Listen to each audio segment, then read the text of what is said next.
about the latest in gaming news, hot topics, and more. Let's go! With guests Lady Infamous, Delilah HD, 108 Dragons TV, Triple Cup Chuck, Live Wires Gaming, Blood Knuckles, 100, Kaleidoscope, and your host, K Mega 405. The GRG Podcast starts right now.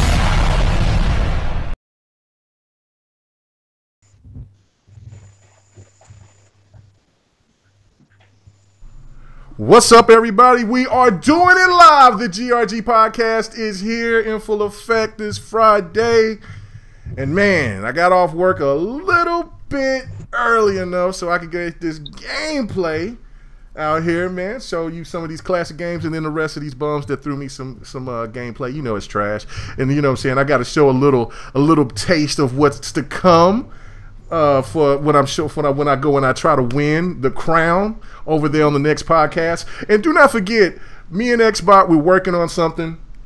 I just got to get everybody together so we can have all of our gameplays, GRG versus next podcast gameplay, and the winner. We got to figure about what the winner gets, what the loser has to do. We'll all work it out. We'll all figure it out. But it's going to be dope. I can't wait. You know, GRG is going to hold it down. You know what I'm saying? I know Livewire or something like that will be doing something with puppets and Muppets and something crazy. But anyway, maybe 100 will be throwing some more crazy stuff with PlayStation suck cars and stuff like, you know, I don't know. But anyway, regardless of that, man, yeah. You didn't see that? You didn't see No. I know about that. That was just bad. That threw me off. I was not expecting. He did say, he says, "Hey man, I got something, man. I got this gameplay for you." It was crazy. I was like, "Oh man, see, you're just keeping it going." Anyway, let's get to it, man. Man, glad to be here as usual, and we have a special guest. We'll start bringing a special guest in. I'm still going to work on trying to get that special episode with Knox, Noof, and maybe whoever else I could bring in to just fill it up, and we could just talk about what's exclusives. You know what I'm saying? How important are exclusives and consoles and what the future of gaming is, all that. I just want to have a show just getting everybody's thoughts about it. So man, that should be fun. But I just got to get in touch with everybody first because everybody has different schedules. But without further ado, man, let's get on to the panel and let's start off with our special guest. So Shady, man, glad for you to be back. What's going on with you, bro? Oh, everything but as always. Guess who's back again? I'm glad to be here, dude. This panel is stacked, Jack. I can't wait to get into the topics, man. The industry, as always, doesn't let us down when it comes to things to gab about. As far as games, man, games are coming out. There's rumors flying, next-gen stuff already, leaked controllers, game reveals on, well, something that hit 3. My God, I can't believe it. Someone can count to 3 out there. Valve, not them. But, yeah, man, I'm excited. Let's do this. Yeah, no doubt, man. Again, thank you for coming on, man. We definitely want to hear some more of those crazy-ass metaphors. They're pretty dope. The last one about the oxygen was insane. That was pretty dope. I like that. So I'm glad anybody that heard that, they heard it here first, and then he threw it out again. So anyway, let me get on to my main man. Oh, and also, yeah, you're a member of Crossfire now, aren't you, Shady? No, not Crossfire, actually. It was Xbox Nation. And Breakfast with Boom. It's been a great 2 weeks for me. I was invited on to both shows to be a weekly panel member. Nice. So awesome. Yeah, nice. I love that. Shout out to the guys for wanting to do a show with me. I definitely wanted to do a show with them. I'm open to do a show with anybody, man. It's great. Yeah. I love it. Yeah, no, that's all right. Oh, what did Bloody say in here? He says, guys, I got the worst gameplay. I don't show off. I create hilarious stuff. Man, look, I wouldn't call it. Look, I mean, you're playing Monster Hunter. You just slapped the hell out of a big ass dragon. So I mean, yeah, but I was like before that, literally. What's that little thing running? What's that, bro? That's a palico. That's your cat. See, that's your cat, man. I need to play more of that. Oh, that's the cat. That's the cat. I was going to say, I was like, I ain't seen that. I was just about to say, like, I got a cat, but I didn't know that you. Okay, all right, that's right. Yeah, man. I was about to say, all my gameplay is literally like stupid stuff that I've done. I was like, the very first clip was an old clip I had from GTA Online where I'm trying to land in a boat and I I nailed it, but I flipped into the boat, and I'm just like, you know what? I nailed it. I don't care. Hey, that was you. I was watching it. Yeah, that's me, man. I take a bunch of stupid clips. Like Mega want to show off, I just be stupid. That's what I do. I have fun too. I just try to show, just a little bit of different stuff or whatever. Yeah, try to keep it on the level. But anyway, let's go on. Triple Cup Chuck, man, what's going on, man? You up? Man, congratulations on your show, man. You had quite a few people that checked it out. It was a really great show, man. So what's up?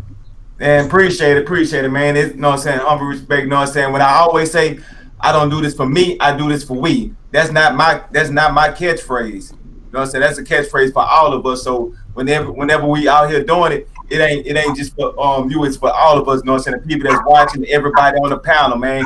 I'm ready to get into these topics too. Even for the dog that's barking, we gonna be all the way up. That's Lemon. I got one thing quick. Yeah. Have you hit the live button? Yeah. Oh, it's the like button. Yeah, we live. You gotta. Okay, because my YouTube isn't live at all. You gotta go. It's different. It usually goes off of when I use it through Hangouts, but when I'm going through OBS, it's totally different. It goes off of the live stream. So okay. Yeah. I'm looking at screens here. I'm like, wait a minute, what's happening? Yeah. If you find like that, so yeah. Matter of fact, people, I got to figure out how to get that to where other people can find out as well. Like when I'm in the Hangouts, it's easy, but when I'm doing it through OBS, it's like completely different. So you can share it out if you don't mind. Other than that, man, let's get on to it. 100, what's going on with you, bro? Man, we doing the same old.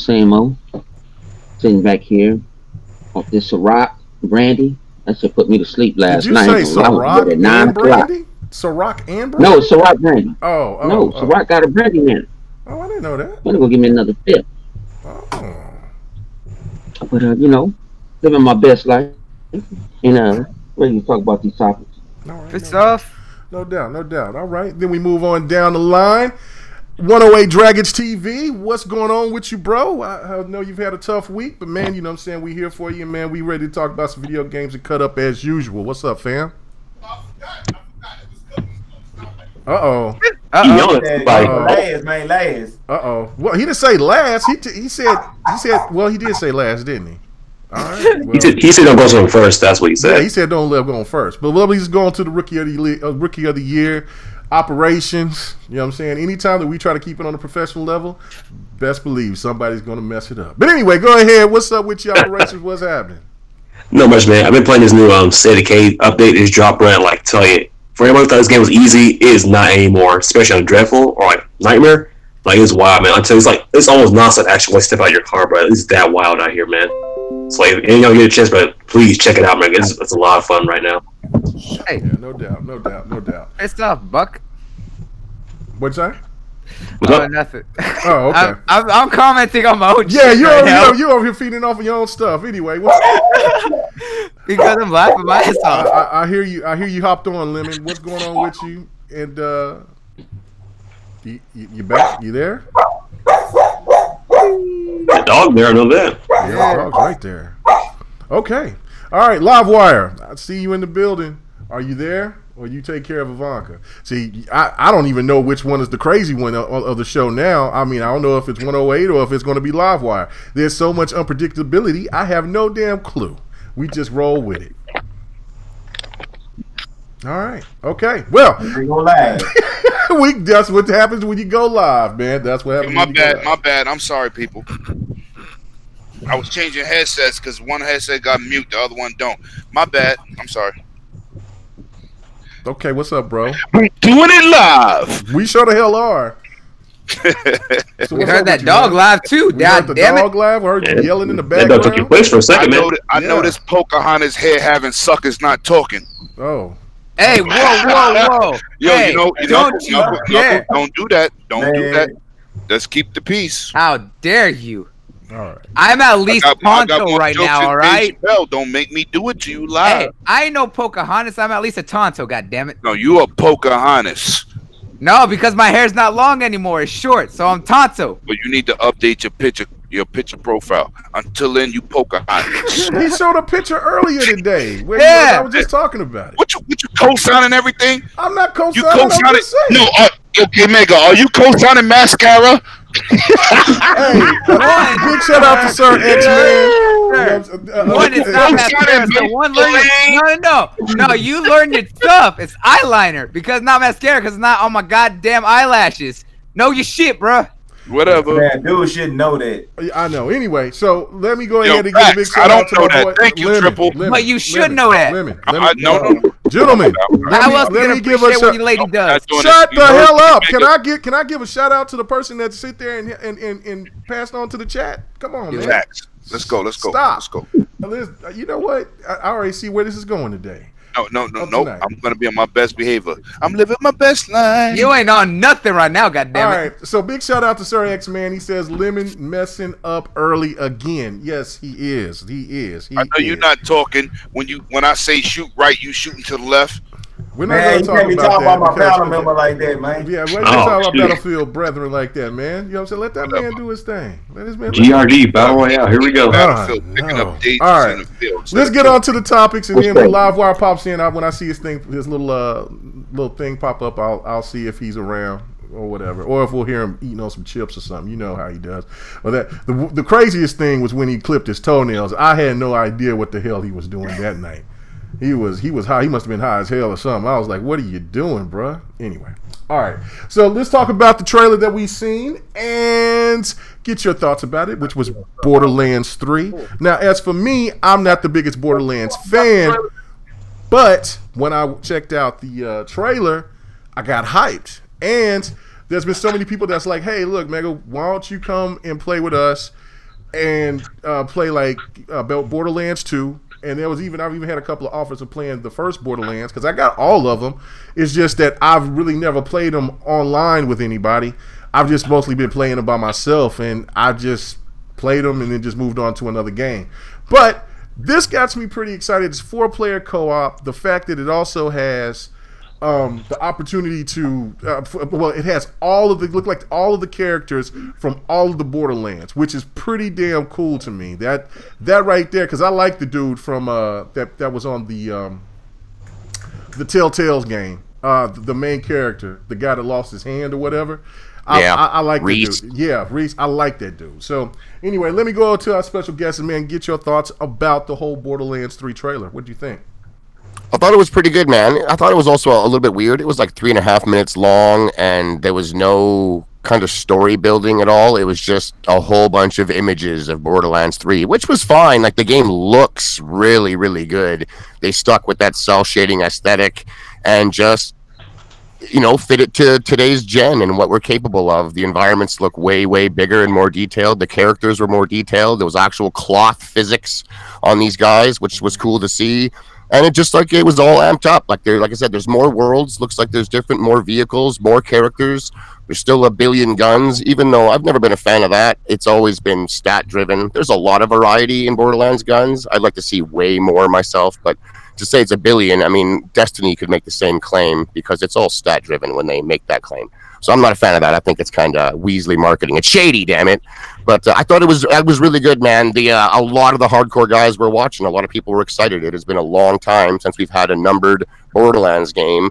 And it's nice to know that some of these companies can actually make it to 3 when it comes to, really, really sought after games that the fans actually want. I'm looking at you, Valve. They just don't do it, man. They don't care. I'm kind of on their side on that aspect of it. But Gearbox, they're delivering, man. I think it's going to be big. I really do think it's going to be big. I think it's going to come sooner than people think as well. It was looking pretty polished, and they've been making this thing for, 5-6 years at least, I would think. So I'm expecting a lot. I think they're going to deliver what a lot of people are hoping for, especially if you're into the Borderlands series. If, the humor, for example, doesn't jive with you, it's hard to get into the series, man, because that humor is nonstop all the time. But luckily I do get a kick out of a lot of it, so I enjoy it a lot, especially that Borderlands game. I laughed a lot playing that one, or the Telltale one. It was good stuff. So I'm excited to see more from the game. I think we get to see more April 3rd. So I'd like to see what's going on here. I was looking up some background stuff on it. I guess it's like the children of the vault or something along those lines, or the bad guys, which were those 2 strutting twins with the tattoos and stuff like that we got to see. So those are the new big bads. We did see a lot of the nostalgia from the old characters. That's cool. I hope they're playable and not just making cameos again. So I don't know, man. It's got big shoes to fill, but I think it has the potential to do it. Tell me you want to play as Marcus? I want to play as. I just want to have the option to play as them all, as opposed to just have a couple guys that someone really liked just hop in for a cutscene or two. I think it'd be awesome if a looter launched with like 12 characters to play as almost right out the gate. It'd be nuts. Right. That would be. Who's your favorite character overall? My favorite character, I like the Berserker in 2, and I also really liked the Gunzerker as well. I liked him. Cool. Which you one? could dual wield everything. The Gunzerker, you could just dual wield any gun in the whole game. I thought that was pretty cool.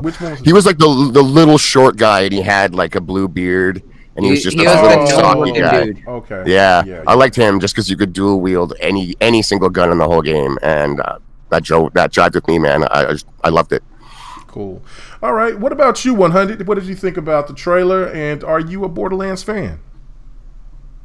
Man, I told you this a couple of weeks ago. I'm a die-hard Borderlands fan. You was breaking up. Go ahead. I said, I like 1. Okay. I mean, can you hear me? No. I don't know. You know what? Shut up. You're transmitting from Cybertron. Is it before or after it blows up? Yes. I don't know. It sounds like when it's getting ready to blow up. Look, all right. Unicron. Okay. All right. So, 100, can you talk? Are you there? Yeah. Let's go back to me. I'm going to switch. Okay. Switch up. All right. Cool. All right. What about you, Triple Cup?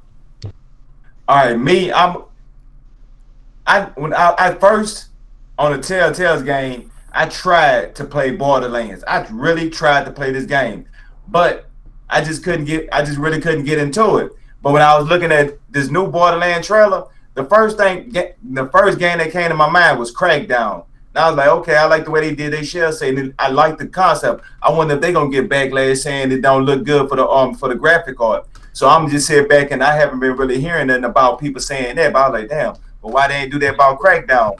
I ended up getting into Crackdown because actually Terry Crews and the way they went back and they touched up on it kind of got me interested and want to try the game. Plus it was in Game Pass, so that's why with Crackdown. But with this game right here, it don't have that draw, that feel, that drive to make me want to get it. And then the whole thing of it is, it's one of those type of quirky games like Sunset Overdrive, got that Spider-Man-ish humor, and I'm not the biggest fan of it. Sometimes it'll pull me out of the world if they just, when they do that. So them ain't really been my type of games. Okay. Yeah, but I'd say like for you playing the Borderlands game first, that's not the best way to get introduced into the franchise IP, because the game is such a strong contrast from the actual base games as well. But like, definitely, I'll say is when Better Bloody gets up this little co-op stream we used to do together, like always play a co-op game. You can definitely play with us. You get to get a feel of Borderlands how it actually should be played. Yeah. Hopefully then you'll be sold on the franchise, like sold on the games, and just see what it is like. I'm willing to give it a try, but it just don't have that grab to it to me. I just have never seen it. It don't have that. Oh yeah, of course, no wrong with that. Okay. With a million or a billion guns, I know they showed a bunch of guns. They said, and that should be the way that just kind of give context on how that works is basically what it is. It's bullshit. I know. No. Well, it is and it's not. Basically, what it is it's an algorithm that takes different parts from multiple guns based on the manufacturer of the in-game gun, as well as the parts that they can have, as well as elements and stats. So it mixes everything up. So it really is much of a looter because of the fact that that's all varied. Right, but so that make it bullshit. Why gotta be bullshit? I mean, because when you give advertisement like that, that's that whole concept of that $19.99. Everybody know that's $20. Why they do that? Just for the whole concept and say, oh, it's not $20. But that's 1 penny, It's that mind thing that they try to do with people. So when I was looking at it, like, don't do that. If they got 1,000 guns on the game, that's it. 1,000 guns, that's plenty. I agree, man. I'm with you. Like, if we all have the exact same looking pistol, we all have the same exact looking gun, but they all do a percentage different on headshot damage, they're all counting those as unique guns. And that's where the billion guns comes from. And I think that's kind of stretching the truth. Like, it's not lying, But No, it's putting the lying, image. It's putting the image into our minds that there's actually a billion different unique looking guns that we can all go out and collect. When in reality, that's not what's going to be happening. We're going to grab the gun that we enjoy using with the best stats. And if we come across another gun that looks exactly like it and with worse stats, we don't keep it. You just get rid of that stuff. You don't collect it. Like, it's all stats-driven variety. Well, not all of it, of course. There is variety in Borderlands, but it's mostly that. I'm not a fan either, dude. They could just do 1,000 guns with 1,000 options. Yeah, it's just the marketing. It's just that we have a billion guns in the marketing I'm not a fan of. By all means, have them and have the stats, but the marketing, I think, is somewhat misleading, that's all. But you got to understand, they're trying to sell their game, for one. They ain't worrying about the way they're trying to sell their game. So you got to take it like, okay, you got to give them, everybody gives Black, but Microsoft not doing crazy stuff like that, or Sony does. They're just trying to sell their damn game. They stand up being game. We know it's a looter shooter. Every looter shooter has it. I mean, we've been playing, me and Mick, we've been playing Division 2. How many of the same guns that we have? But one has what? An extended clip.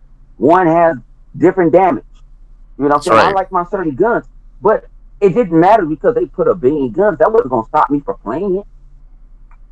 No, it's not me either. No, it's not me either. It's not so egregious that I'm like, blacklist this game. How dare they? But I've never kind of been a fan since the very first Borderlands was doing it. I'm kind of like, yeah, but there's sort of like 60 guns and then a million stats. So I get what you're doing. Like, they are trying to sell the game, and that does work. People get hyped when they hear those numbers, man. But me personally, I see through it, and I'm sort of like, nah, but you don't. Yeah. So what do you think, 100? Go ahead. What did you think about it? And man, I thought I was hyped with the shit. You know what I'm saying? I actually was like, man, I went to the grocery store and I was like, I don't even want to see it. I got to sit down and watch this. I saw 3 minutes and 16 seconds. And then they threw the preview before. And I'm listening to other YouTubers breaking it down and all this. And I'm like, I got the time. This thing just came out 5 minutes ago. They done broke it down like a shotgun. This person, this is what this is off the leaked document.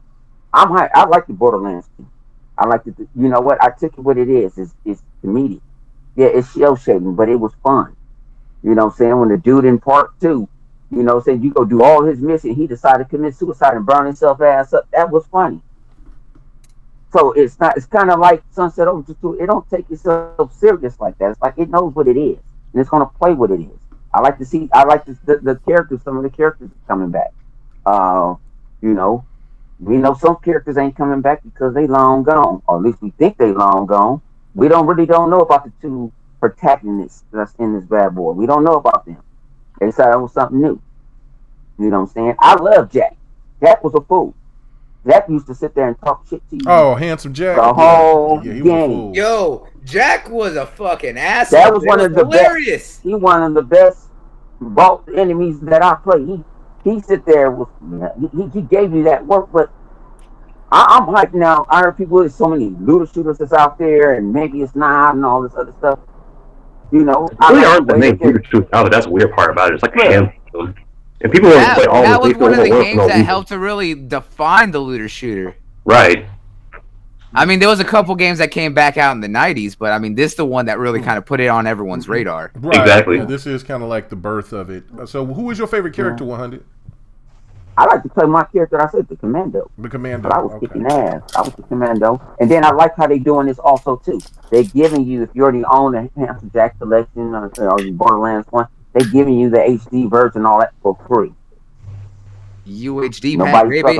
Ultra high def. So that's making you to go back to play it. Because out of all these things come out, I'm like, I'm thinking about rolling back and playing it.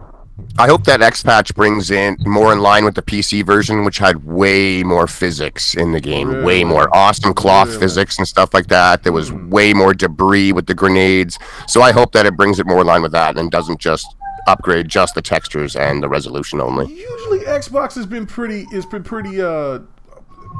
good with the X enhancements. I think the only one was pretty much Batman for the most part. I think that's been kind of like the disappointment. But for all the rest of the games, they've been pretty stellar with the X enhancements. I could be wrong. There could be another game, but the only thing I could think of is Batman was the one that didn't really live up to the hype when everybody got excited for the X enhance on that.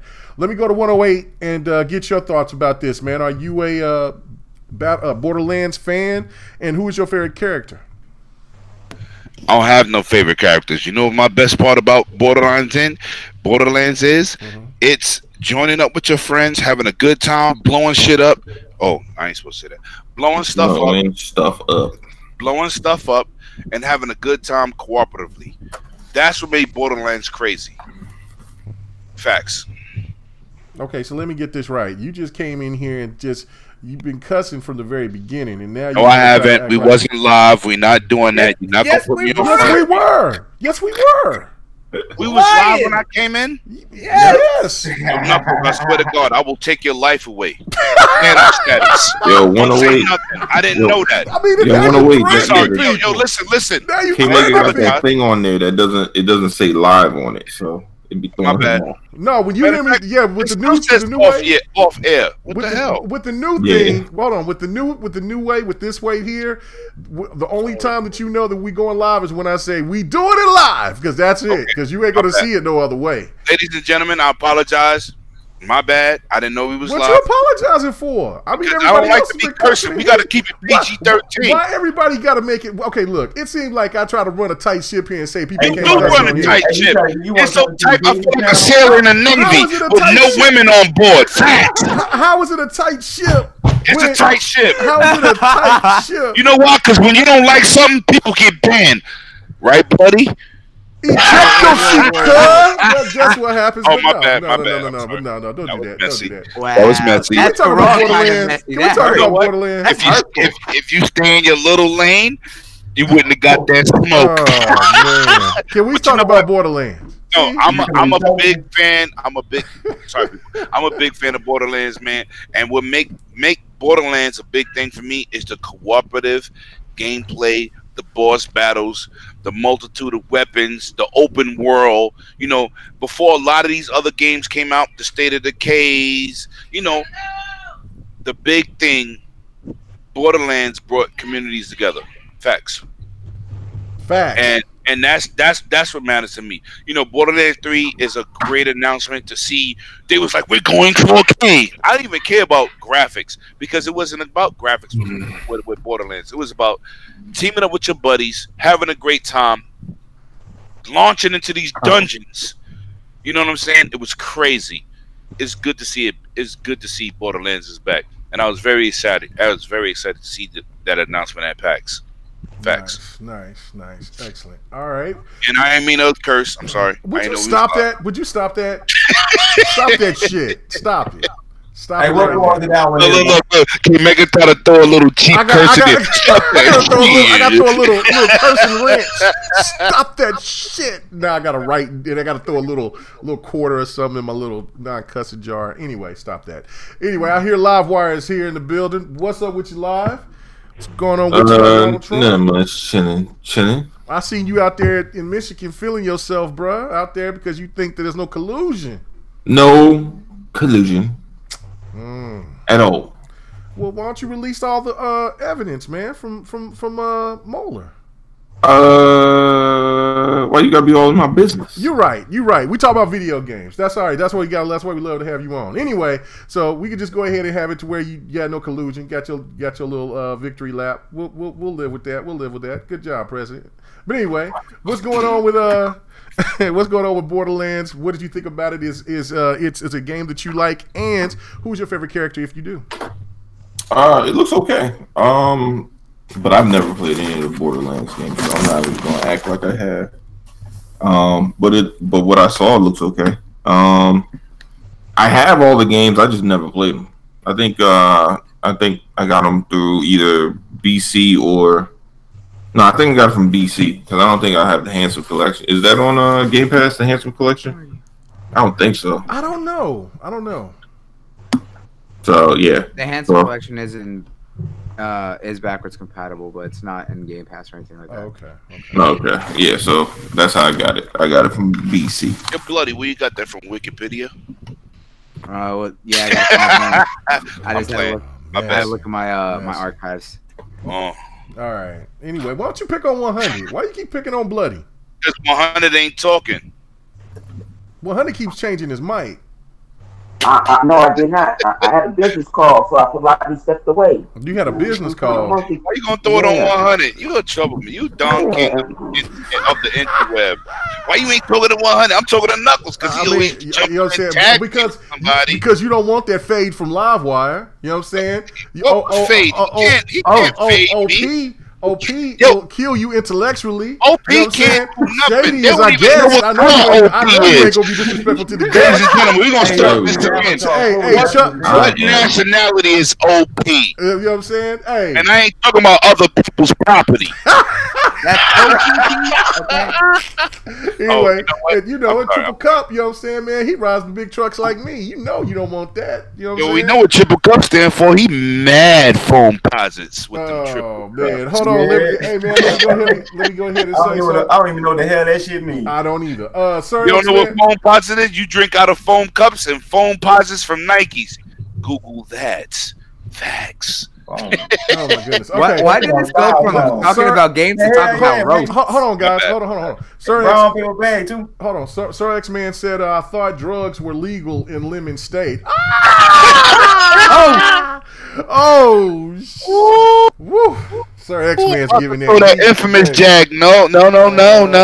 That's California. Yay. Anyway. So it's illegal in New York, baby. Wrong coast, he's saying. Yeah, wrong coast. Anyway, so what's up with you, Cyrus? What's going on with Borderlands? What did you think? I know you gave a little bit of info about what you think about it, but I didn't get the full gist. Who's your favorite character? Favorite character is probably I'd go 100 on this Soldier, because like throwing those turrets getting fully upgraded and whatnot, but like you really clean house with that build you got going with them. But as far as Borderlands, I'm really excited. I've been waiting since like last year or so. When they showed that tech demo, I think, was at GDC or some conference they did, some kind of like graphic tech.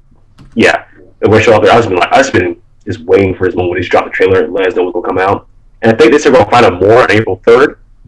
They're gonna do a little live stream or something where they drop more information on it. I'm really hyped for that as well. Of course, I played the second one. I never got a chance to play the first one. I heard like as far as like mechanical, the first one, the second one, like it feels pretty outdated, but still a solid experience. I probably will never go back to it, but. Yeah, it's a really solid game. I'm just waiting for a Blade to reunite or a co-op session where I'll just play it together and sort of get Chuck in there just so he can experience for himself and really see how fun the game is. I played all the Borderlands. What are you talking about, bro? No, I'm thinking get Chuck in there playing with us on co-op nights. Yeah. Chuck needs to join us. Yeah, I mean, like I said, I definitely need. I know Don, and he offered for me to come in, and then I know a couple other guys. I definitely want to get my feet wet playing it again. I haven't beat any of them, but I have the one I played the most was probably what everybody's worst version was when that was the first one. The prequel, I should say. So you're not a fan, dude. Yeah, the prequel that got my nerves. Yeah, I'm almost off of the ice planet, and I was just like, this is going on forever. How many missions is on this damn ice planet? Borderlands is thorough. It's thorough. It was pretty good. Yeah, it's thorough. It's deep, man.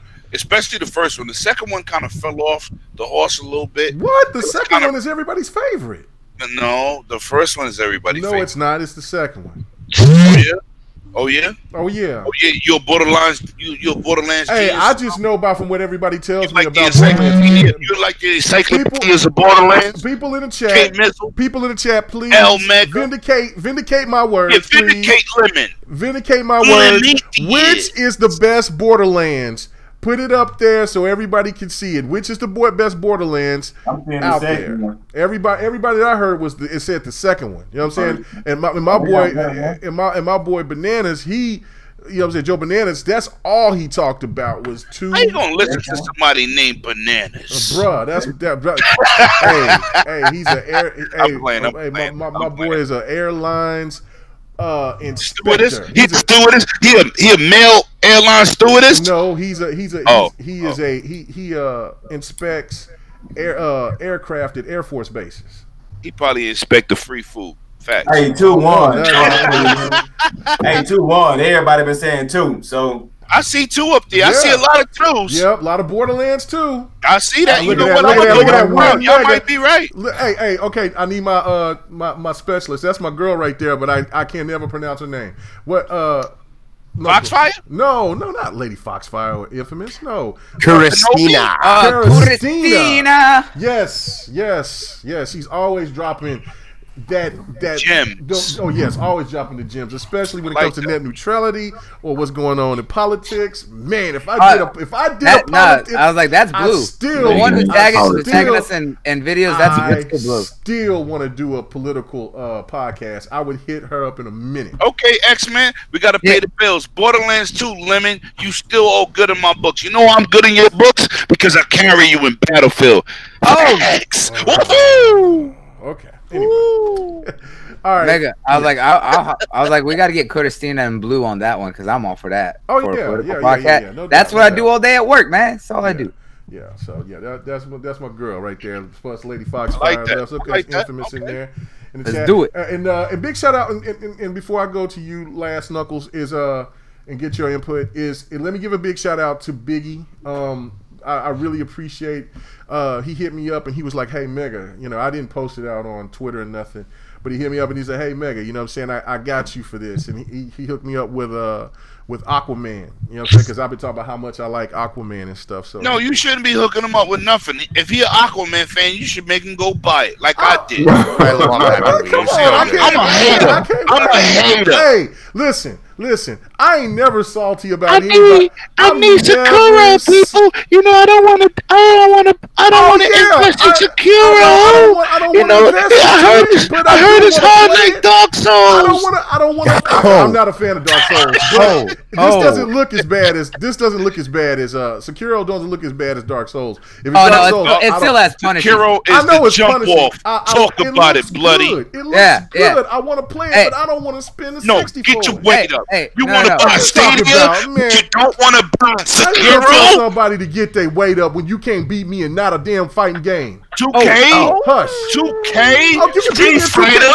Mortal Kombat? You want me to keep going? Man, you ain't gonna beat me in no Mortal Kombat. Never. I don't even call you Sub-Zero. I call you Sub-Loser. Facts. Again, you better get some. You know what? Everything that we play from here on out, I'm gonna have me some.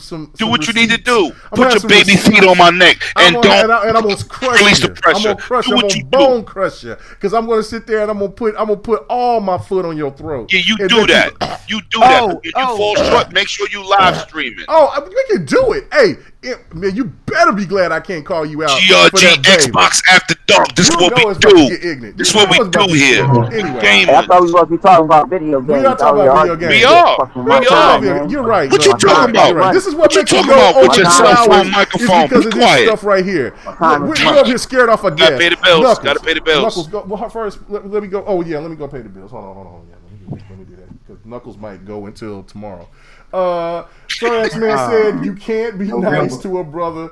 Can you limit? See, that's what I'm saying. That's a damn shame when he has to invest into the chat just to say that's horrible. You be nice to Sir X-Man from here on out. I am nice to that old dude. I always nice to my senior citizens. What you talking about? I always help them cross the street when they can't see the Hold on, wait a minute. Who's the oldest person on this panel? Sir X-Man. No. I still he's part of the panel because he's always donating. No, he's not. Who's the oldest person on this panel? Who's the oldest person? He always giving up that bingo money. Okay, go ahead. Anda la verga no contigo. Go ahead, Knuckles. Go ahead. You know the triple OG y'all talking about, huh? Go ahead, yeah. Knuckles, go ahead, man. Save us. I'm sorry, X-Man. I can't do nothing for you, bro. That was crazy. I saw the trailer for Borderlands 3, and I legitimately got so hyped because of the fact that one, I've beaten each Borderland game except for I haven't played the pre-sequel because a lot of people did not like pre-sequel. Don't bother with it. But the first Borderlands as well as Borderlands 2, I at least did the world reset 5 times each game. And had played with each of the classes all the way to max as much as I could. I put so much time in each of those games, and it's always fun. I mean, you can only replay it and go through it so many times before it gets old after a while. But the best thing about it is literally just going on the hardest difficulty after so many world resets with your friends and just see how wild you can make things. And that game is literally a game where it's literally about making the biggest explosions you can with all the wildest guns and the boss battles, the monsters. everything is so cool. People who have an issue with the cell shade now need to shut the hell up because they weren't complaining about it almost a decade ago when the first one came out. You're right. I was like, that was something I was going to bring up too. Chuck brought it up, but I was going to bring it up once everybody got done talking. It's literally, it's always had that comic style aesthetic. Why is it suddenly an issue now for a lot of people? I was like, I don't understand. People who have been hyping for this game for years since the second one came out is now all of a sudden don't like the art style, or it's not as what they wanted. That, you know, especially with all the Game of the Year games that we had from PlayStation right now, suddenly Borderlands is no longer fun or interesting anymore. No, the people who care for Borderlands are the people who are actually cared for that game and or actually fans. None of these like rainy day fans that will just follow whatever's popular at the time. I was so excited because one, seeing all the characters returning, so many great side characters, right? Of course, we had Marcus. We saw Tina. Tina's looks a little bit older, and Tina's fucking great. If you don't like Tina, like, there's an issue because that girl is hilarious. That she is that person. Like, I can't even explain it, right? My words can't come out. But then you also have Mr. Torg and everyone else. You had what's the name of the hunter who ran the expedition where you're hunting down the guy who the monster that took his arm? You had him and a lot of others. Of course, Reese. Hemlock. Everyone, yeah, him. And then Reese. Everyone who played Tales from the Borderlands. Those characters were phenomenal and good to see him come back. And the people that they have showing up, right? The twins, I want to know their story because honestly, they look like Handsome Jack and his girlfriend who is the sheriff. It looks like they're kids, right? But we don't know what time period this is or anything, especially after the way 2 ended. And I'm really looking forward to where it is just because of everything. And now we get to see another one of the returning sirens or one of the new sirens, which has always been a staple. And then the new characters look great. It just looks absolutely over the top fun like you'd expect from Borderlands. Nice. Yeah, I'm definitely excited about it. I found myself now really invested into looter shooters. And it's weird. I'm invested, man. Like Division, Anthem, the list goes on. I'm just trying to think of others, but I can't think of it. Just other. Facts. Yeah, I'm invested. That is probably right now next to Fighters is my next favorite. Is my next favorite genre of game. I just love them. I'm still not a fan. I'm still not the biggest fan of Battle Royale. I got to play with people more, but you know, you need to play that Battlefield because you play that. Yeah. Hold on, wait a minute. Who is this? This is K Mega learning how to play some Mortal Kombat. That's right. K Mega's gameplay is on, ladies and gentlemen. Why are you always calling out your personal gameplay? You biased. Hey man, I called out Bloodies and Operations. That's because I was laughing at my own stuff. Let's pay the bills. K Mega, Mortal Kombat Sunday. Put Lemon to the test. How you gonna put me to the test and I'm a better gamer than you? Oh. Okay, all right. Then let's see. We'll see. Look at that. See, and look, you know what I'm saying? You can't learn the moves. You'll see You'll see how this works, how this all plays out. Because I'm over here trying to figure out, dude over here beat the hell out of me, right? And I'm like, all right, okay. So he's feeling confident with Baraka, and I'm like, but you see that name K Mega 45 caballing. Facts. Let's go. You're a gamer, but you know, Sir X Man, he got like arthritis in his knuckles. Anyway, stop it. You only push the button at a certain speed. Anyway, so real quick, anybody can jump in on this one, so we can move on to the next topic. But this right here, everybody is so excited except for GameSpot, which I'm going to get a little bit into that when we get into another topic. But everybody else seems to be pretty excited about Borderlands. But nobody was excited about Crackdown 3, and they talked bad about the shell shading. But I think that Crackdown actually looks better. You know what I'm saying? It looks better. It does. There's no denying it. Right? Yeah. There's no denying it. But everybody's loving it. So yeah, HDR is undefeated. Yeah. Jump on there and let me know. Anybody can jump in on this. I'm gonna jump on this. First of all, you can't believe it was a place like GameSpot. Because first of all, they live on clicks. What they do is they'll say the opposite of what everybody's saying to get people to say, why are they saying Crackdown is garbage? Like if Borderlands 3 get reviewed 9 out of 10, GameSpot will put up a article that says, why you might not want to buy Borderlands 3, because they get paid by clicks. We don't do that here. We do real gaming. That's horrible, and they should be slapped around for that. Facts. I'm done. All right, cool. Anybody else want to touch that? Shady? Anybody? Oh, go ahead, Shady. Oh, I was just gonna say, like, I've heard them say that they thought the reveal was underwhelming. I don't 100% agree with it, but I sort of do. Like, I thought, like, I mean, technically, the reveal was a botch. For everyone that watched it live, it was a technical nightmare. Oh, dude, like, things just weren't playing. Yeah, it was not. So that wasn't a good look. And then beyond that, it was just a 3.5-minute trailer that all it did was really show you a lot of Borderlands imagery. It didn't tell us anything. I know we're gonna find out soon, like literally next week, but. It was interesting. I just think that because it was Borderlands 3, everyone was expecting, I don't know, like a E3 level massiveness, I don't know, fog machines, laser lights, the whole deal, right? They wanted crazy, and we instead just got a trailer, and that's fine, right? Hold on. You didn't, first of all, them putting that video out was a technical issue on the producers. Yeah, it was. It wasn't their fault. Okay, even when it started, people was hype. Let's not get past that. When they showed Borderlands 3 and it was stuttering, nobody cared. The dude on stage cared because he wanted his product to be displayed at its best performance. That's right, yeah. So I'm not mad at that. And he joked about it. He had a huge charismatic approach to it. It was fun. It was not like, oh my God, the screen went black. We don't know what to do. We're in trouble. Oh yeah, no. Right. Like you nailed it. Where they live off of clicks, so they just try and draw you in by just being like, well, it wasn't all it's cracked up to be, or it's not impressive. Right. And all the guys that are really impressed and are super hyped, they got to click to defend it, and then everyone else will click too to find out maybe why it quote unquote isn't impressive. But they do it for clicks. It isn't a good look at all. And let me ask you a question. Did you watch it live?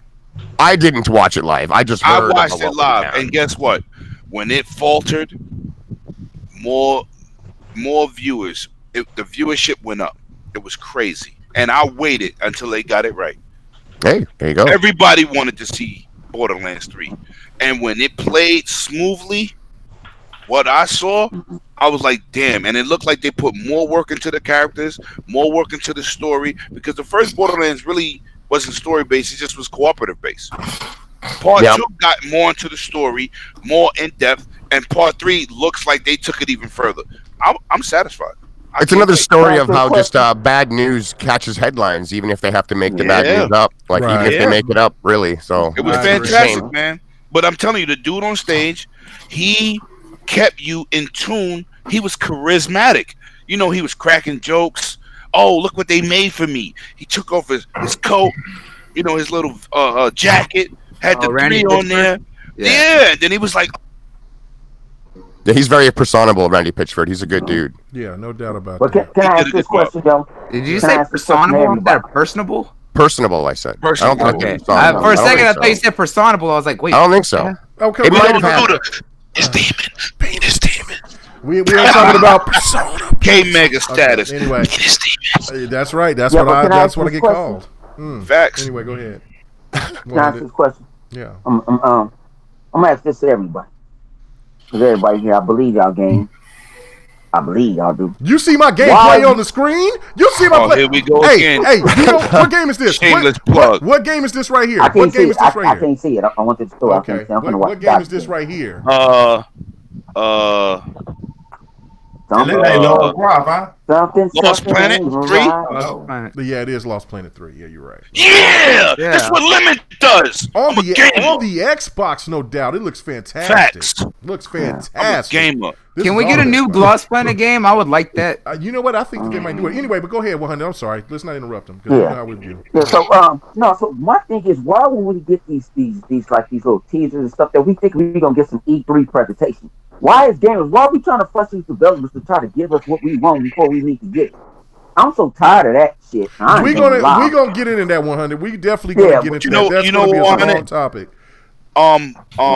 Gearbox, their presentation for the games they was presenting was an E3 like presentation. It was. They showed their distribution deals. No, but listen to what I'm saying. They showed their distribution, and then they showed their heavy hitter at the end. That was fantastic. Yeah, but Some people they do that at Comic-Con. Yeah, but they do that at Comic-Con. No, not on that level. Not on that level. I've been to Comic-Con. Not on that level. They do that. No, sir. Man, you ain't been to San Diego when what you call it? When Marvel has their little thing. That's Marvel. They show you that's a not clip. Gearbox, son. So That's you not need a Gearbox. clip. Think about it, you should get a clip and shut the hell up and enjoy what you got and wait and play what you got. If you back catalog like the rest of us, you should just be satisfied. Put a pacifier in your mouth. Shout out to the Angry Gamer 100, aka 1,000 pesos, 50, 60 cent. What up, Rain G4? Ooh, 100 just went in hard. That was real stuff. All right, cool. Let's get on to the next topic. Let's go. We'll talk a little bit about Wolfenstein here a little bit later if we got enough time. I want to try to move on to some other stuff. Now, I want to kind of put these two shows together and get you guys' thoughts on both of them because we didn't get a chance to talk about one of them last week. So we'll get to talk about State of Play, the PlayStation show that came out last week. Or was it this week? It was this week, wasn't it? It was this week. It was this week. You mean game trailers? Oh, my bad. Stop it. You wait your turn. You wait. I will. You wait. I will. All right. I will. Okay. I can't wait either. and then also give me your thoughts about the ID Xbox show. So I'm going to go to you first, Livewire. What did you think about first? Let's talk about ID Xbox because that's something that just dropped just like yesterday. And then give us your thoughts about the state of PlayStation or whatever PlayStation whatever. What was it called again? State of Play. That's what it was. Damn, you disrespectful. Yeah, State of Play. The ID Xbox thing was alright. They didn't really show anything major, even though After Party does look pretty cool. I'll play that shit. I mean, it's just indie games. I mean, it's what it is. It's not, I mean, some of the games. I mean, I'll say this. At least it showcases those games, and it's short. They didn't try to make it another inside the Xbox with indie games. It's just its own thing. It kind of plays similar to PlayStation, the State of PlayStation, or whatever the hell they call it. And to me, it's kind of similar, except for it's shorter. That's the only difference. And that's pretty much it. With State of Play, bruh, don't sound like no fanboy, man. Give us something good out of that show. Come on. I'll say this. Oof.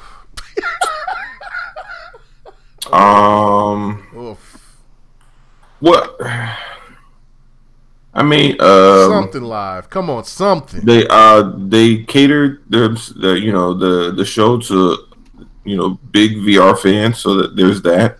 Okay. And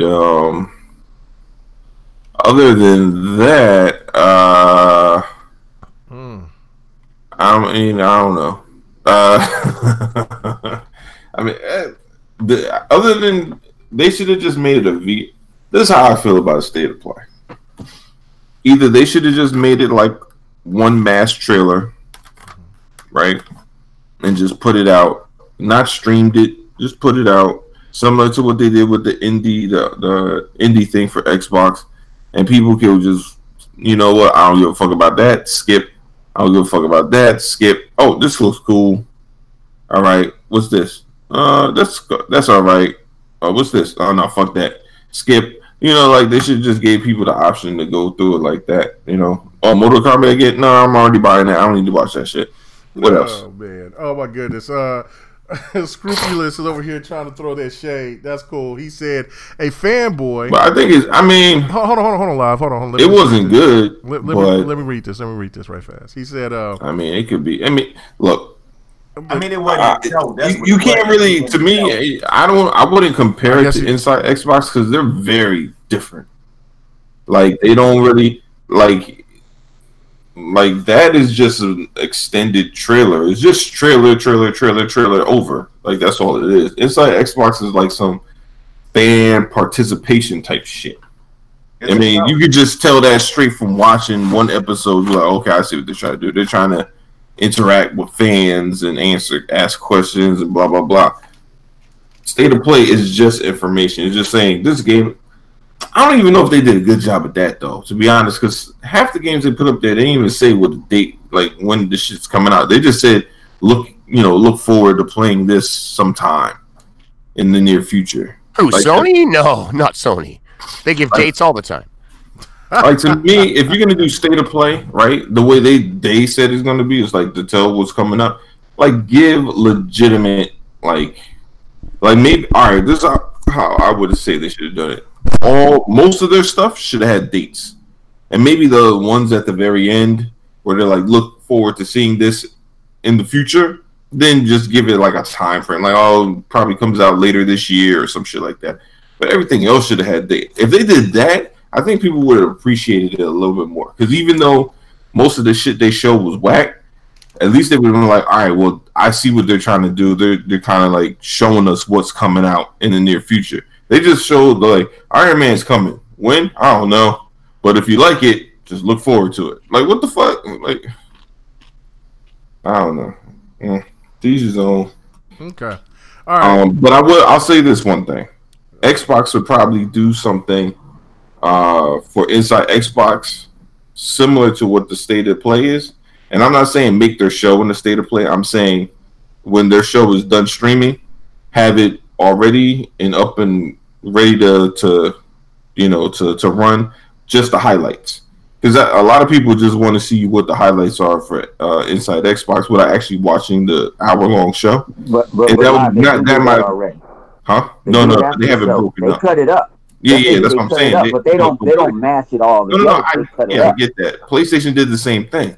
They have State of Play, and then they cut up all those little trailers. Xbox could just instead of just doing Inside Xbox and then cutting up all the trailers, they can have a third option, which is play all the trailers all together. There you go. And then all the people that bitch about how they can't stand Inside Xbox and just wish it was just trailers, guess what? They got their option. There you go. Okay. All right. Cool. What about you, Shady? What was your thoughts about first ID Xbox, that show, and then you could give us the gist about what you thought about the State of Play. I think they called it ID at Game Pass, wasn't it? That was the name of the show? ID at Game Pass, you're right.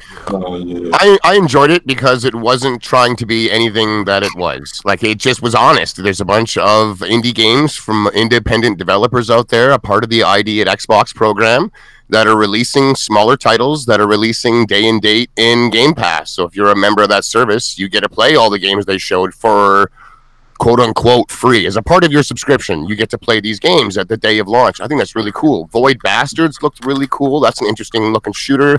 I thought Outer Wilds... It's a roguelite shooter too, and that's awesome. Yeah, and then Outer Wilds I thought looked pretty neat, where you're out exploring this solar system and time keeps resetting on you, and you're trying to unravel whatever mystery is happening. They said there's a lot of Easter eggs in there. I think that looks pretty neat. The one where you're trying to outdrink the devil to get out of hell sounded cool just on its premise alone. Like, I enjoyed the pacing of the show. It was fast. It didn't overstay its welcome. It still had a human element. They still went and talked with a few devs. We got to hear a little bit more than just the trailer on a few games. Like, when the trailer for that game where you're out drinking the devil there played, was that After Party? Yeah. It was After Party. Okay, yeah. When the trailer played, I mean, it didn't look interesting at all. I'm just like, okay, whatever that is. And then when we actually got to hear what the game was, because they took the extra minute and a half to do so with the devs, all of a sudden I'm interested in playing this game now because of that. And I really appreciate that. Xbox has front-facing personalities. It's always cringe. It's always going to be cringe when we're talking about developers and just basically personalities that work for these companies trying to hype games on us. It's been cringe my entire 35-year playing video games. It's never going to change. I think it's kind of alluring a little bit in that aspect of it. I like to make fun of it when it's worthy. I like to just appreciate some of these guys that go out there and spill their heart to us, man. They tell us what they've done and how much it means to them, and they look forward to us playing. I think that's kind of cool, and it also gives us a chance to see what these games have on offer outside of a trailer. So I think they nailed it for the show that it was. It was like 13 minutes. We got to see a few new games that for those in the service, they get to play it as a part of it. For everyone else, they can buy them, and they're all coming pretty soon. I think that's a great thing. It was done well. As for the Sony one, I think it was a disaster, and a big part of that was because Sony has been basically silent as far as any shows go. They just don't go to them anymore since last E3. They just stop. They don't even do their own. We're out. We're done for almost a year now, and this is the very first time they're doing it. And Sean Layton himself, in the last GameSpot interview, he literally says, "We're Sony. When we ring the bell, people are literally trampling each other to get in the front door to see what we have on offer." Like, those are his words, basically. I exaggerated a bit, but he says, when we ring the bell, people show up in mass. And that's why we're not doing E3, because we have nothing new to show you, so we didn't want to let you down. So, I mean, if that's the case, and then they ring the bell here, and everyone shows up, and we get like a 80% content for just the virtual fan base out there, that's 4 million people out of 90 million. It's not a lot of people. That's an extreme minority that this pandered to in the hopes that we're all going to go and spend $200 to go play Iron Man in VR. Like, I don't see it happening. I think the show was a massive misstep for them. And then in between the trailers, we had what sounded like maybe a better running version of Alexa filling us in on the details that it's coming soon. It almost didn't even sound like a real woman. Like, it just was missing the human element that I feel Xbox brings to their shows. Even though it's cringe, I'd rather have it there than what felt like it was a straight up commercial. That's what Inside Xbox is. It's a commercial for the month. That's what this show was supposed to be. State of Play is a commercial for the month and upcoming. But I just think that they really missed it here, man. People did show up in mass when they rang that bell, and they all hit the dislike button. So that says something. I think it was a big miss on their side, whereas the ID at Game Pass, it was a win, man. I look at the comment section on that Xbox video on YouTube. It is literally 100% positive. It is. It was one guy. I read every last I couldn't thing. believe it. I couldn't believe it. Yeah, it was the first time I seen everything being positive. That's right. There was one negative where some guys said, get your servers better. That was it. Otherwise, every single comment was like, these games look great. I can't wait to play them in Game Pass. I love the service. Like, it was overly positive. I'm just like, whoa, where am I? The internet? Because this is very odd. I mean, an indie game show focusing on just indie games coming to Game Pass, a streaming service. You'd think that is such bait for the trolls and the haters to get in there and just make fun and point fingers and laugh. Where are they? I don't know. They might go there now. For everyone's listening, they're going to go talk and go and downvote it, whatever. But I was blown away, man. The positivity for the show, as far as the comments went, it blew my mind. So I think they got to win there. Sony needs to work on their game. They're in hiding. Nice. Okay, cool. Operations, what was your thoughts between both of these shows that came out here this week? As far as State of Play, I wasn't expecting much from it. And plus, on top of that, they released a blog showing what they're going to release during the show. Mm-hmm. Of course, a bunch of VR games. VR games I really didn't care for that much, so I'm not going to trash it because I knew what I was going into.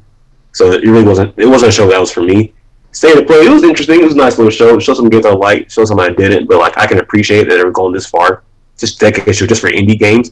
For some bizarre reason, I don't know why, a bunch of Xbox podcasts and other people just automatically trashing it just because indie games. I'm like, what the fuck is wrong? Everything's supposed to be E3 level. Everything has to be a AAA game. You just trash because they're just smaller games. That's ridiculous. Like, it shows that Xbox is going on the way just to appreciate, just show off these games that most publishers, platforms don't even bother with. Like, why waste money? Why waste R&D, logistics, show off these smaller games? Like, it just shows how far they're going. Just to help out the developers. But yeah, I liked it. It was a nice little show. I got to rewatch these, get the names of some of these games. Some of them look interesting. But yeah, it was a nice little show. Nothing crazy. Just something small we need in between before E3 hits us. Just so to keep us busy. Again, without some of these other games. But yeah, it was a nice little show. Cool. All right. Quick to the point. All right. What about you, 100? What was your thoughts about these shows? Oh no! Come on now! Don't do that. All right, let's go with the Xbox one. I thought it was great. We'll talk about that one first. All right. I like how, out of all these companies, Microsoft shows support to these indie developers. A lot of people complain about Inside Xbox. They talk too much and they talk to the indies developers. To me, it was like a mix of both. You know what I'm saying? Now let's not forget that PlayStation. Let's not forget that PlayStation did show love to the indies in the beginning of the generation. I don't want to hear about that shit. Mm-hmm. Okay, all right. It did. They used the indies. So my thing is it was cool. You know what I'm saying? It was 13 minutes. Did I wake up to go watch it live? Hell, you know what I'm saying? But you know, After Party was my shit. You know, I got that day one. I got to play that day one. I'm streaming that day one. Me with a fifth. And I'm gonna see if I can use. I'm probably the only one out the group and I can drink the devil. I was gonna say you've already outdrank the guy 5 times over, haven't you? Damn, Shady, you belong on this show. I'll tell you the way that you just said that. Anyway, keep going. But I liked how they were the showcase and everything, and boom, boom, boom was straight to the point. I like, they was. It's like they was caring. Like, hey, we're looking. They actually even said, like, we're looking for more people. You want? It's like they're trying to sit there, like, hey, we got a platform where we put you in Game Pass day one. That's telling you that a lot of people got Game Pass. They're just not gonna do that for no reason. I mean, I've been around a lot of people that don't try to play them type of games or start playing them type of games and realize these games are fun. So, state of play. Yeah, state of play. State not to get slapped. All right. That was 100% rip off of damn Nintendo shit. I ain't gonna lie, I'm not damage controlling. That was 100% rip off. And they even do good. Usually when you rip something off, you do good with it. Now, I went on to my man 108 Dragons thing, and I was like, I was watching this stream at the office, and trust me, there was people in his live stream. This is what Xbox needs to do. This is what Inside Xbox wants to do. When that thing cut off, that whole live chat was like, that's it? And I'm like, y'all didn't see what they were saying? The best thing of the show was showing Mortal Kombat. That was the best thing. Days Gone, it looked like it looks too assy for me. You know, you said it looked assy to you? That shit look assy. It looked like some of it. It looked like the same engine that the Last of Us had, and the Last of Us got a reason to be. Are you saying it's that PlayStation still has that same template? Yeah, they using them same engines. I ain't gonna lie. They can get mad at me and cuss me out and call me Mr. 6-0, all that other stuff. I'm just keeping it real. It wasn't, everybody got hyped for that VR game, the action VR game, but I'm like, man, come on. Oh, something blood? Yeah. Yeah. They got hyped for that, but then they showed VR, where Microsoft was showing PC. And they got put under the man. They ran Microsoft over 7. They went over the rev, and they were trying to get Killer Phil out of office for that. But nobody was sitting there. Oh, they were defending VR, and I had people that was defending VR doing their own VR. So I'm like, all of a sudden I want to defend. I was like, and then the show was I didn't have no expectation for it. I'm a low expectation guy. You got to surprise me. I'm not going. It's gonna be hot. I'm not gonna do that. I'm going to sit there and like, oh, I want to be shocked and awe. That wasn't no shock and awe. I sat back and laughed. I just kept on putting on 108 thing, just laughing, like I told you. It's smoke and mirrors. But, if you're going to rip off Nintendo Direct, do it good. Because that was nothing but a Nintendo Direct. And I don't know how Sony thought Sony was going to get rid of it with a Nintendo Direct. That's I can't talk about it. The most irritating. I'm eating my hot wings. Oh my goodness, And this, like, one might say it's not a dig at PlayStation or anything like that, but it's kind of sad. Like a good portion of their show, Stay at Play, is for a abysmally small portion of their community, which has been proven statistically as well. So, like, it kind of adds insult to injury at that point because, like, you're shutting off games. The majority of your fan base can't even play. Probably don't even care at this point. If they did, they can't play because they have to drop more money in my peripheral. So it kind of adds another barrier to like people get excited about these games. People invest in their peripheral in the games as well. At least the games that Xbox showed off, you can buy them if you're not a Game Pass member. You don't have to be a Game Pass subscriber to play them. Like that, it wasn't that way. Whereas PlayStation, 80% of what they showed is hid behind a $200 or more barrier to entry, which is it's a entry-level VR headset that makes you look like a Borg drone. Like, no one wants it. I never thought of it that way, but you're absolutely correct. You're absolutely man, it's on wild. point with that. That's really cool. All I wanted to do was over here just give myself some props on this gameplay, and this is why. It's because I'm using. Listen to this, Def Bam Jam. You see, I'm saving his life, and I'm saving my boy Rock 31. Right? I'm using at this time, like Bam is like a 20 or something like that, right? And I'm using a level 1 exotic. Because they challenged me to use it, and I said I'm losing. Look, everybody else is dead, and K-Mega's bringing them back to life. I just wanted to use that. At that time, I was a level 14. I was using a level 1 exotic. Going out there, that's why the enemies wasn't dying as quickly. I just had to give myself props on that. Go ahead, Operations. I'm sorry. Mega over here, like, flossing himself. He's like, hey, check me out right now. If you listen to the next podcast, I do it all the time. I got everybody doing that shit now. That's on next, not on GRG, damn it. I'm just saying, hey, man, bring that hot gameplay, and then you can do it. I don't need to show off. Hey, man. You know what I'm saying? When you gotta show off, that means that you're not competent in your skills. No, what that is? No. It ain't about that. I do it because I get that label as K-Mega don't play no games. He hides his achievements, so that means he's got something to hide. Get it back. Go ahead. You enjoying your own content.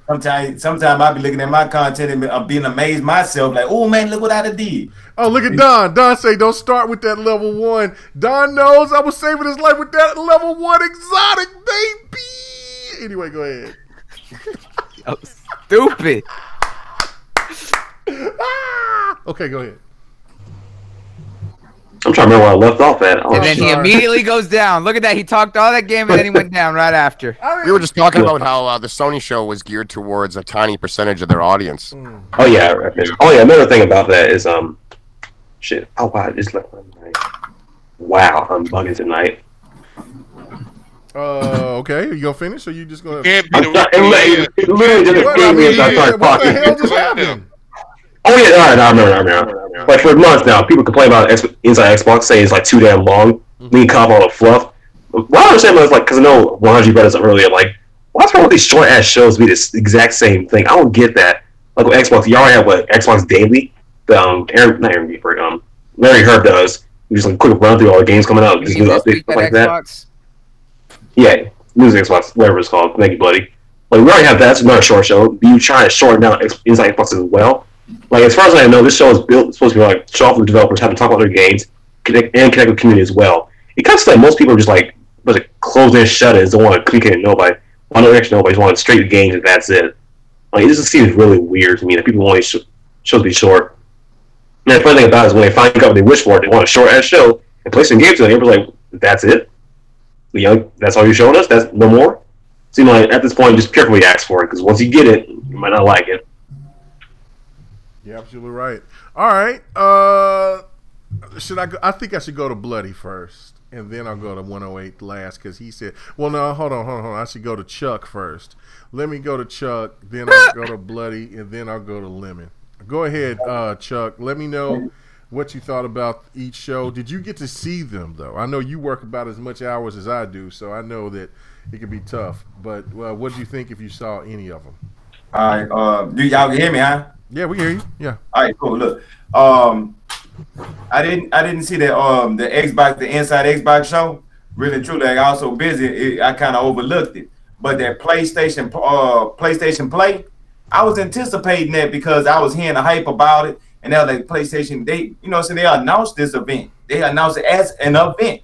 So I'm like, okay, yeah, I'm at work, and I said, damn, I can get out because the time was for 5 o'clock Eastern. I said, shit, I'll be pushing it. So I end up as soon as I get off work, that's when it was coming out. So I didn't even drive home, I hopped in the passenger seat so I could watch it on my phone. I said, well, I'm ready for it. And by the time I made it to the house, it was over with. And I was like, this it? And I'm talking about I was stuck like this how they're gonna show, how they're gonna show it. I was kind of upset. I was kind of pissed off because they announced it. You know what I'm saying? I really thought that was just something they could have just threw out there because it wasn't nothing but a flash reel. When I want to watch an event, like inside. People don't realize when they call it inside Xbox. That's because they're trying to show you what's going on the inside. So that's why you're talking to the developers. That's why you're seeing the people, you know what I'm saying, behind the cameras and who working on this and what this person do. And like last month when they were showing like all the different women that work there for Women History Month or Women Appreciate, whatever it's called. But when they showed Women's History Month. Yeah, when they showed all the women and the different things that they doing, because it's called Inside Xbox. So they showing you on the inside, and on top of that, they showing you games that's coming out. So we getting a double dose of that. So we getting a show. We get to be interactive with the people. It feel more pleasant. And then instead of the when I seen that PlayStation, it just sound like that dude out there dry eye commercial. You know, he be talking and you know he kind of talk flat. That's how it kind of sounded to me. And I'm just looking like at a reel, and I didn't feel like it was worth my effort of having to watch it. Like that's just something that you'll just pick up and watch whenever you watch. But no, I didn't like it. Like it really pissed me off. That Iron Man was cool, but I don't have no VR. Nah, that Iron Man was not cool. That ain't it, Chief. Man, that was not good. No. It was cool. It wasn't a great. It was not cool. No, you got levels. Look, it wasn't excellent. It wasn't amazing. It wasn't great. It wasn't good. No, what it is it was a thing. They want to make fun of. Everyone wanted to talk bad about Marvel vs. Capcom Infinite. That made Infinite look better than that shit. I swear it's like someone took a cartoon and was just like barely animated and said, "Hey, that's a game," and it's just like, "Yo, I swear my 3-year-old did better than this damn." Hey man, that's cool future of gaming right there. Yeah, but the way EA did Anthem, they could have had a better chance at Iron Man. But I mean that was for me. Like they do have a better chance at Iron Man. Yeah, they do. Cool. I mean, it was cool, but what's that zombie game that World War Z? No. When they showed that on the PlayStation event. Oh, Days Gone. Days Gone. But they're free. The more I see it, the more it started to look more similar, like a simulator where you just kind of like walking in and looking, and you know what I'm saying, it started to bring to that same PlayStation is games where, you know what I'm saying, it be kind of spaced out. And like, you know how Remedy, when you see Quantum Break and you see Control, you still see Remedy. Yeah, you still see. You know what I'm saying? Yeah, you still. But and if you notice, like with all of the PlayStation games, you starting to see like all the games. Every game's the damn same, just a different developer. Right. Yeah, and they starting to blend too much. And you know, it was cool at first, but you got to think about, you got to have different genres. It was like people saying, I've been hearing this a lot. People say, "Oh, Xbox don't have no games and all this stuff here." But no, it's in a back and forth. See all this back and forth about that, and I'm like, well, if people say Xbox don't got no games, let's go through the genres. Then when you go to first-person shooters, you got Xbox got some. Third-person shooters, Xbox got some. Then you go to the PlayStation side, and the only thing you can see is story-driven games.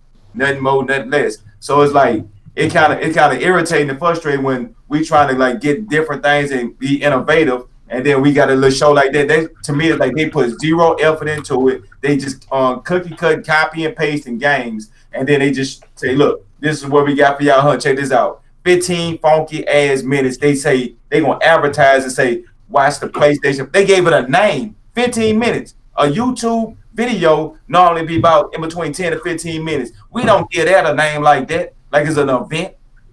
It ain't like GRG or a podcast. This podcast is better than the whole event. Right. I mean, imagine waiting an entire month for like a 25, 30-minute show. What kind of bullshit is that, man? Right, come on. Yeah. I understand what you're saying, Triple. He's saying basically he feels like the PlayStation games kind of have that Oreos feel. Yeah, they all different flavors, but at the end of the day, it's still a fucking Oreo. Yeah. Oh man. I gotta get a PlayStation dude on this group. You do, man. I'm a PlayStation cowgirl on here, man. Yeah, but I got Mega. We need to reach out to PlayStation, bro. Like we want. I'm gonna have to reach out to my bro, man. I gotta reach out to PlayStation, bro, man. Get him on. But like I said, Mega. I was like, but Mega. Again, everyone here though has a PlayStation. Everyone here plays PlayStation games because Everybody here do have a PlayStation. Yo, can I ask a question? Yeah. What's up? How many of y'all played Devil May Cry? Oh, I have. Yes. Oh yeah. How good is that game? That game is amazing. Really good. It's a dude, it is one of the best sequels. It is one of the best sequels in a while. As far as a hack and slash game, how good is the game? Oh, really good. It's pretty solid. I've seen some stuff where people were doing some crazy shit, and I'm like, I'm gonna get into that later. Right now, on my single player tip, I'm playing I can't think of the name of it right now because I'm drinking on this Tito's. You're right, Lemon. This Tito's will get you lit. What is that? The game with the. I was just showing the gameplay to it with Mickey Mouse and Donald Duck and all them. Oh, Kingdom Hearts. Yeah. I'm playing. I'm doing my single player on that right now. So. Okay. Yeah. So, but yeah, no, I'm definitely gonna get to Far Cry once I get done. I'm not Far Cry, but to Devil May Cry. Yeah, I'm trying to finish through that, man. Man, it's pretty good. I need to get my Delilah on. Get my Delilah on. Let's stay on subject. Stay on subject. Now, one quick. No, live wire. We staying on subject. Which game was a better hack and slash? I knew he was going with this. Devil May Cry or God of War? Oh, stop that! Okay, we gotta go. We gotta stay on topic. We gotta stay on topic. Come on, stop that! You getting messy? Are you sure? I don't know, man. I don't hear Devil May Cry getting the same love as God of War. Stop it! Your titty's soggy. We're not going through that. Oh my no! We're not doing that. Don't get messy. I was trying to find out where you was going with this, but no, we're not going to do that. We're not going to. How you not pick up on the signs when you first asked about hack and slash? Come on. I know when he starts talking about, I was like, "Where's Live going with this?" Anyway, you know, Live is he like to stab people. Right. He like yes, he does. Throwing jabs, blindsided jabs. He don't throw jabs. He throws little punches with brass knuckles. That's what he likes to do. Cheating. Anyway, Knuckles, I'm going to go to you, and then I'm going to go to you last, Lemon, because you was just so excited about it. So, Knuckles, what was your thoughts about each show? Just go ahead and break it down. All right. So, first off, State of Play was more like State of lay my ass in bed because that was not worth it at all. Oh man. Wow. Damn. You know what? Am I wrong? As soon as it was like starting to get interesting, it was over. I was like, I could have for 20 minutes. I was like, I could have watched a it's TV no show. Different than your sex. It was nothing worth. It was nothing worth any amount of time investing in. Like everyone brought up, it focused on VR. Yes, they mentioned that it was focusing on VR, but what they showed off was nothing compelling at all. It was not worth any amount of attention. They didn't show off anything new that was worth getting, and especially now with what Shady brought up earlier, right? Is that they were trying to show, hey, look, we got all these games coming for VR, and that everyone should get into VR, but that's a $200 entry point that you have to buy for a piece of hardware, and then not to mention that you have to pay whatever it costs to get the game, and that could vary depending on the game. So you're looking at $250 for something that will maybe last you all of like an hour and a half, and then never again. Making me feel like a biased player. So State of Play, it was just the worst thing that they could have done. I was like, honestly, they should not have done that. And people asked for a shorter show. They got the short show, and everyone was unhappy. Everyone does not give Microsoft the props that. Everyone does not give Microsoft the props that they do with Inside Xbox and everything else, because those are high production shows. All right. They try to make it interesting because of the fact that they're putting money into the production and supporting the people that they have coming out on there. Microsoft, but everyone else but everyone's just like, oh, this is stupid. This is lame. And it's just like, yeah, but it shows that they're actually trying to do something with it.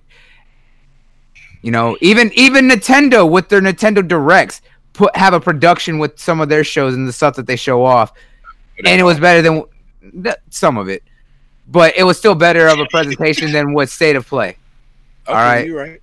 I agree with that. That's part of my point. All right, now what they did with ID at Xbox Game Pass, that was great. All right, that was a great thing that they could have done. They kept it short, they kept it sweet, but they showed off one of the biggest programs that Xbox has that only like really hardcore people are aware of and don't give it Xbox enough credit for. The idea at Xbox has helped out a lot of big indie studios get a lot of games out on Xbox and also a lot more attention, because not only is ID at Xbox helping get those indie games out, some of those games end up going either into now the preview program or help them get on Xbox at all because of the fact that they were having trouble before going through the certification process. This helped a lot of this is what helped a lot of the old arcade games get on the Xbox before they had their dedicated indie program now. And now with the fact that they're showing, hey, these are the games that are going now into Game Pass, it just goes to show how much further of a value and useful Game Pass is. Because now you're getting these indie games that are coming out on other platforms, mainly like PC, and maybe some of them are coming out on PlayStation. You know, it all depends on the game. But you're getting them day and date already if you have Game Pass when they launch. So you don't have to go out and buy these games. So that means that not only is Xbox helping the developers get through the certification process and get them out, they're also giving them a pay up front for the amount of downloads that they are for putting it out there. So that way they're helping to recoup some of the costs and help give them an incentive to want to put it in there. So that's only further increasing the value for a consumer on what Game Pass is available of doing. And there's some great games that are currently on the Xbox Game Pass because they're through the ID at Xbox. You know, look at games like Hello Neighbor, which is a big one, Thief of Thieves. We also have Absolver, which was never supposed to come to Xbox, but did because they went through the ID at Xbox. We also had games like Slime Ranch was able to go through there, but that also ended up going through Games for Gold, so you know they helped that developer out a lot. And now we're getting something like Void Bastards after that was showed at Xbox Showcase at E3 last year. Like, there's so many great things that it did. It kept it short, kept it sweet. We got to see enough of the developers and get to see their excitement, but they're also showing why this is a great consumer-friendly move and why Game Pass is such a great value, not just for gamers, but for the devs themselves. You finished? All right. You sure? Yeah. Okay. I'm going to get into State of lay your ass in bed. No. I'm going to get into the idea of Xbox first. First of all, let's stop giving Sony a lot of credit for putting these developers on stage where Xbox Arcade invented these independent developers. Let's talk facts. When these developers didn't have no money, they ain't had no platform, 360 put them on the forefront. Can anybody dispute what I'm saying? No, that's why I brought up with the arcade. Came into this generation, Xbox abandoned them. Sony was the first company to put them on stage at E3. Let's talk facts. Yeah. They took off. We didn't say Sony had a bunch of big sellers like Xbox Arcade, which they didn't. Now, these indie developers felt a certain ways because they had a better relationship with Microsoft, and Microsoft didn't put them on stage. The first platform to put them on stage to get themselves on the market was Sony. Facts. Now, the revamp of Microsoft is into indies. Indies are still not selling 7 to 12 million copies. They're still small market, but they have a visual market when they get put on a platform. Like Cuphead. Cuphead is an indie game. You know, certain games, what's that other game? They had the mechs. Oh, on 360. Damn, I hate doing that. Oh, Iron Brigade? No, what's the other one, man? It was made by Epic. Had the mechs and made by Epic. Yeah, it was side scrolling, had a remaster. Strider? No, come on. No. Listen what the I'm one saying. The one that Epic made. I know what you're talking about. Right. I can't think of the name.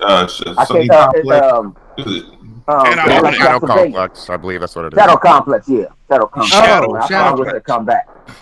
On 360, Shadow Complex sold millions.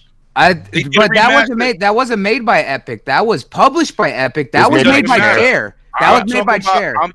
But it's an indie game. That's all that matters. What I'm saying is, I'm not going to give Microsoft credit for going back to their roots.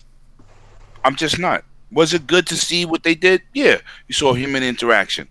Okay, I'm gonna leave that alone. Now let's jump into the Sony situation. I live streamed it, 100 there. My man Triple Cup stopped through. I got support from my local community. Let me tell you my live stream, how I felt. First of all, Inside Xbox is overproduced. The quality that they bring in to the community, people don't want to hear all that. They want to see more games. They want to see less talking from people and more games. Nintendo Direct is #1. This is what they do. Oh, we have 15 games to show today, but we're going to get into the first 5, and we think you're going to enjoy it. Bam! That's the production. They don't have no production. They show you 5 games. I hoped you liked it. We're bringing more to you in spring, but let's get into the other 10 games. That's the production for Nintendo. Straight to the point. No bullshitting. No 17 different cameras. No live. It's all pre-recorded. They don't have no production. So when you said there's production, there's no production. The dude don't even speak English. We got to listen to a translator. There is no production. But they get straight to the point, and Nintendo fans are happy because they get to see games that they want. Then you get to Microsoft. Yeah, we talking to the developer. The developer talk for 20 minutes and show 30 seconds of gameplay. Then they go into another game, and they doing too much production. Then Sony talks about their situation. They make everybody anticipate the situation and bragging. No E3, we doing our own thing. Bam! I take off of work. When I do overtime in the day, my day looking like $750. I took a regular day. I'm live streaming. 100 there. Triple Cup pop through. Couple other dudes, bam. Everybody there. Live. Everybody talking. We anticipating this. I'm saying what I'm predicting. I'm no PlayStation 5, but we should see a Last of Us date. We should see more Days Gone. Then they jump into VR and games. I'm like, oh shit, this is the way to start off. We talking about games. Then I'm thinking it's gonna be some type of production in the middle, and they're gonna go back to the games. And then it's a game trailer situation. They dropped the ball too. No matter what we talk about, both of those Nintendo's #1, and these two clowns don't have a goddamn idea. That come from Microsoft, which they're giving the gamer more than what they appreciate. I appreciate Inside Xbox, but I have crapped on 3 or 4 of them last year because it's too much talking. It's too much people interaction. It's too much talking bad. Hold on. No. Listen to what I'm saying, K-Mega. I'm not saying it's bad because I'm a tech dude. I want to hear what the developers think when they're making a game. But these gamers out here, they don't want to hear that. They want to see gameplay. But they don't want to. They don't got to watch. No. Hang on, just like I said earlier. You said, think you know what? They can go look at a scissor reel. They can get it broke up. They can whatever you want to watch. What I'm saying is, no one forced them. They tell you. But listen to what I'm saying. Xbox tells you what you're going to get and how they're going to bring it to you. And Xbox shouldn't have to copy off of what Nintendo does or Sony does. They're going to do their own thing because they got the money in the bread to do what the hell they want to do. If they want to do Inside Xbox and they want to make it for the hardcore, because some people want to listen to the developer. Some people want to hear where this game from. That's me though. That's me. But everybody doesn't. Anybody hear with everybody else? Because the people that's complaining about it, they're not even playing these games. But listen to me. Something to clickbait on. 100. I'm not knocking what you're saying. What I'm saying is, what I watch at Inside Xbox, I can't talk from my perspective. I got to talk from the community's perspective. It's like when I talk tech, right? You be like, Dan, you talking so far over people, they don't even understand what you're saying. So sometimes I got to talk in regular terms. I get that. They're talking so far over the community terms. Some people don't want to see that. I want to see what the developers want to do. I want to know all the tech specs, but the average casual person don't get all that. Was you gonna be like Jay-Z and dumb your shit down to sell it to the millions? Is that what you're saying here? Yeah. Facts. Facts. But wait, let me finish. Let me finish. Hold on, K-Mega. We already know, as a group, we know when it comes to displaying and talking about a situation, inside Xbox is unrivaled. Nintendo don't do that, and Sony just showed they're not doing it either. The most detailed demographic is Microsoft. It is the best show. What I'm saying is, look outside the box, what you want, and say, listen, the people don't want that. So Sony went another way. They showed a whole bunch of game trailers, and then it was over. Okay, let me finish. 100. Let me finish. You was live with me. I was hype in the beginning. This is what I'm talking about. Jump off with the games and talk later. They never talked. They never explained. They never showed dates. They never showed nothing. It was all game trailers. So you and Microsoft should stick to doing game trailers on YouTube. Y'all been doing that. So we had to watch this on a personal tip to see game trailers. That's a fail. That is a fail. They both, one is providing too much for the average consumer. One provided nothing. You know how many, 100, you know I'm not lying. How many people in there said, and you just brought this up, this is what Microsoft need to do. When that shit went, it was 13 minutes. When it was over, how many of them Sony dudes said, what the hell was that?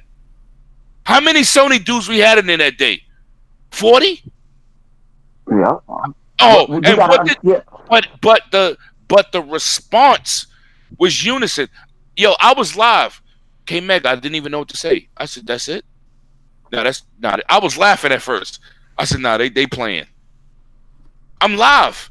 I thought it was a joke. I said, they just showed game trailers? They only talked about Days Gone, and they talked about Days Gone with somebody over talking the gameplay, and then that was it. It was a joke. And what I'm saying, I'm not knocking Xbox for their production, because their production is crazy. They trying to sell you something. They talk about their games, but people saying, "Damn, y'all talking too much." Well, people say that, but what they always go watch that shit though. They show talk about it. I'm not talking about viewership. That's what I'm talking about. So how you gonna say something is wrong when people still watching it?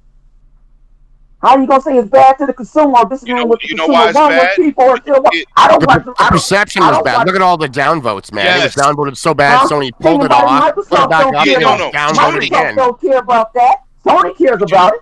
Sony's was horrible. Sony took the damn thing down. Sony's was unnecessary.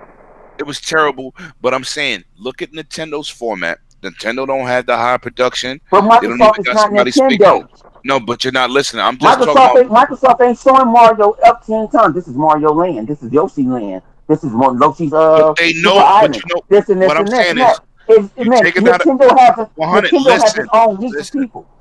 Listen, we are right. Hardcore over there. But you know what? All right, but we gotta wrap it up, because we got two more topics that I want to get done before we get over. That's what kills it, because but you understand where I'm coming from, Kim, right, Kim? No, I got you.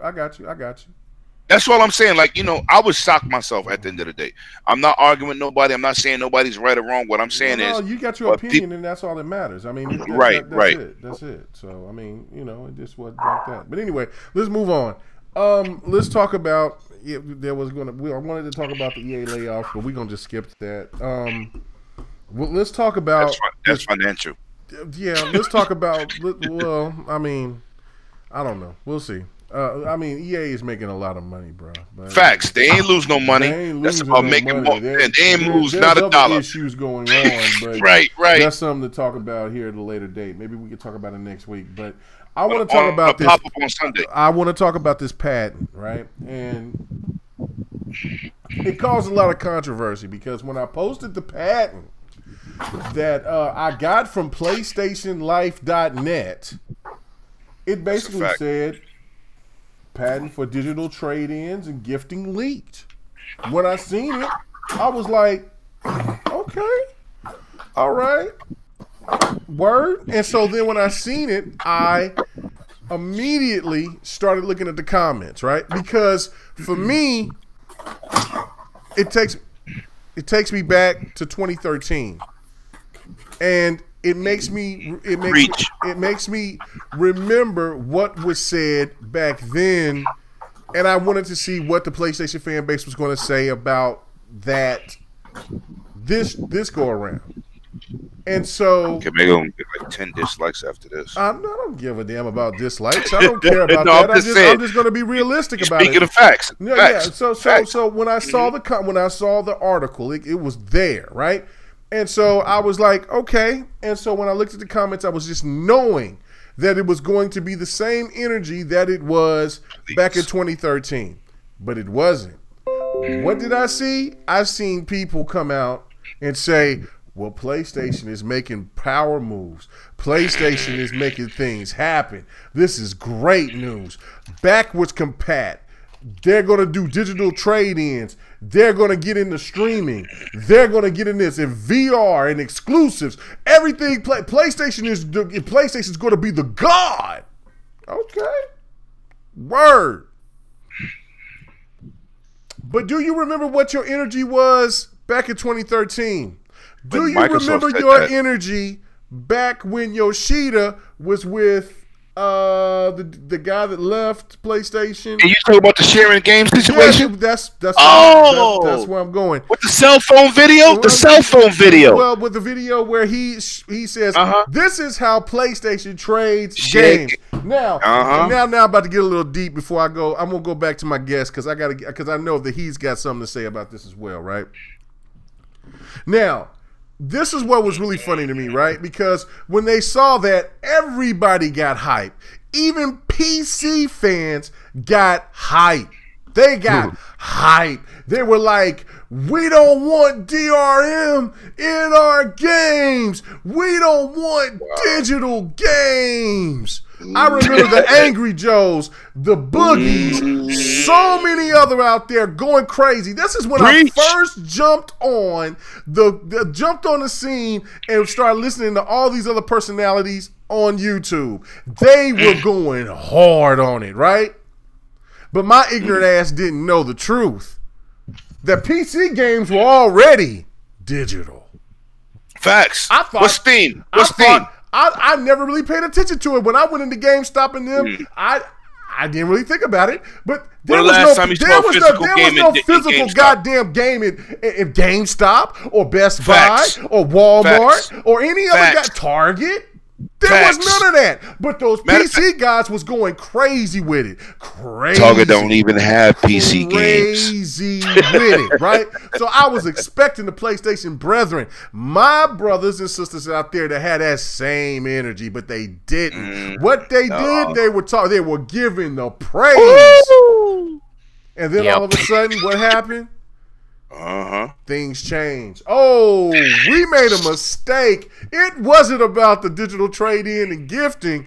It was about collectables and trade-in value with something. No. Resolution makes you a better gamer. Hold on. No.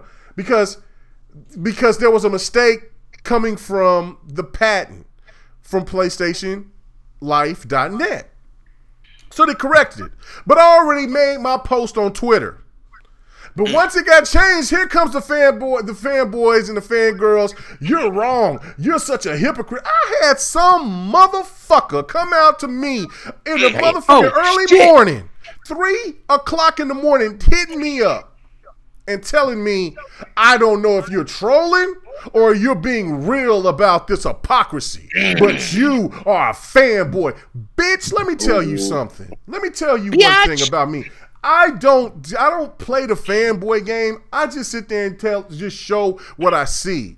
It ain't my fault that the people that you listen to from PlayStationNight.net go out there and throw out that shade, and they go out there and they lie, and then trying to get people hype about something that happened in 2013 when Microsoft was trying to do and y'all hated it, but now because PlayStation doing it, you love it.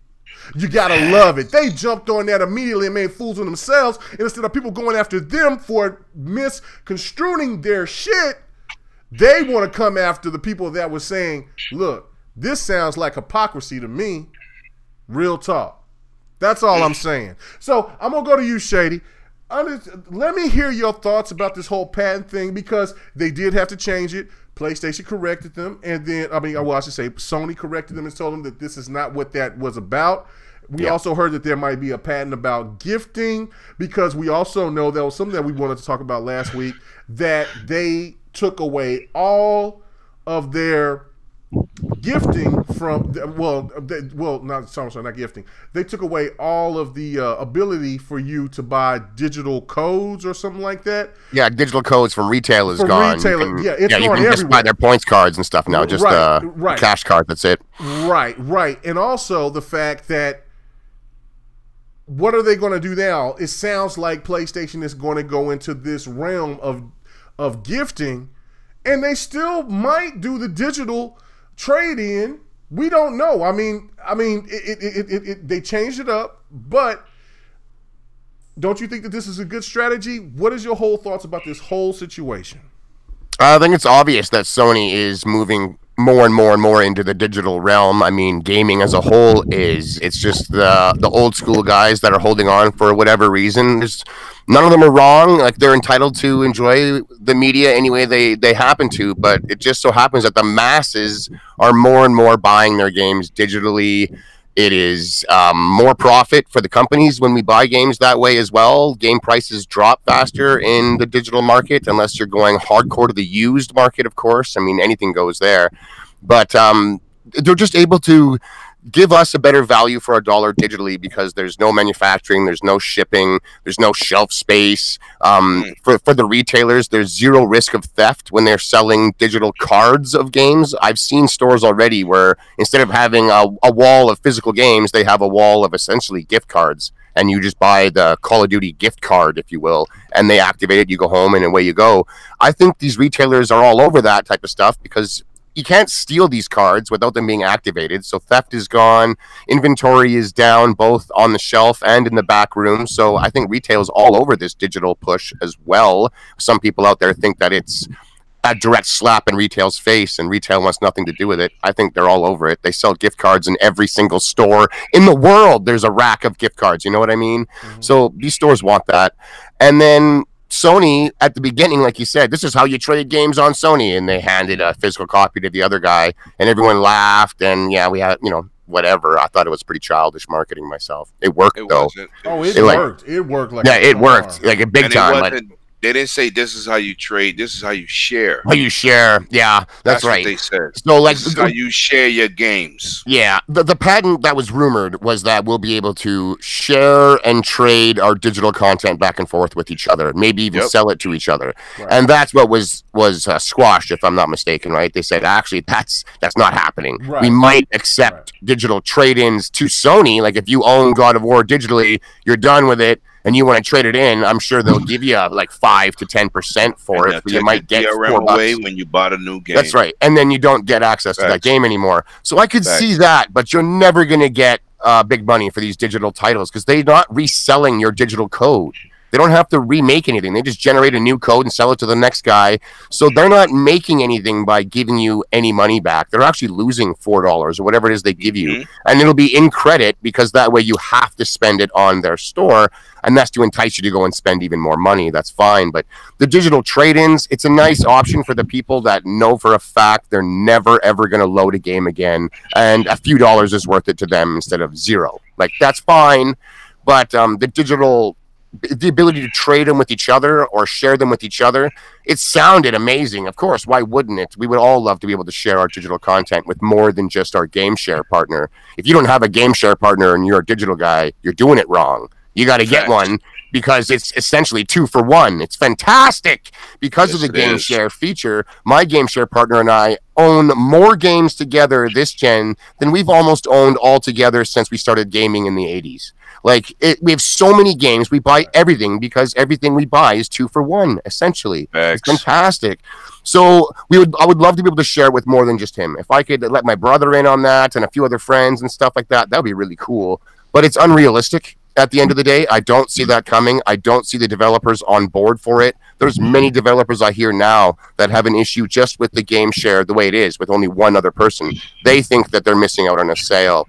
And they usually, from what I've been told, they get taken into the back room and shown a bunch of algorithms and numbers that show that people like me that do game share spend more money overall. It's like if Ubisoft was upset at what we're doing, they just need to realize that between my game share partner and I, we own every single Ubisoft game released this gen. It's like those two guys bought everything. So don't worry about it. Without it, we wouldn't, because we would have had to buy 2 copies of everything. So I think we're at the limit, basically, of digital sharing for the moment, anyways. And your content doesn't transfer over. If you buy the extra content, that don't go to the other account. You both got to buy it. Actually, sometimes. Yeah, there's a few things like microtransaction tends to not, like if you're buying but like season passes, they all work. Regular DLC works. You actually can game share your Xbox Live Gold, so your partner will be able to play online and get EA access and Game Pass. Like, it's insane. It's a fantastic option. PlayStation has something similar, but I don't expect it to get any more bigger than that. Sorry, like and just any bigger on our end. So I was already kind of wondering how this was going to be a thing. Like, what's preventing you and me, K-Mega, from just trading a digital game back and forth all the time? Every week we just hop that license back and forth until we're both done with the game, and then we pass it on to someone else.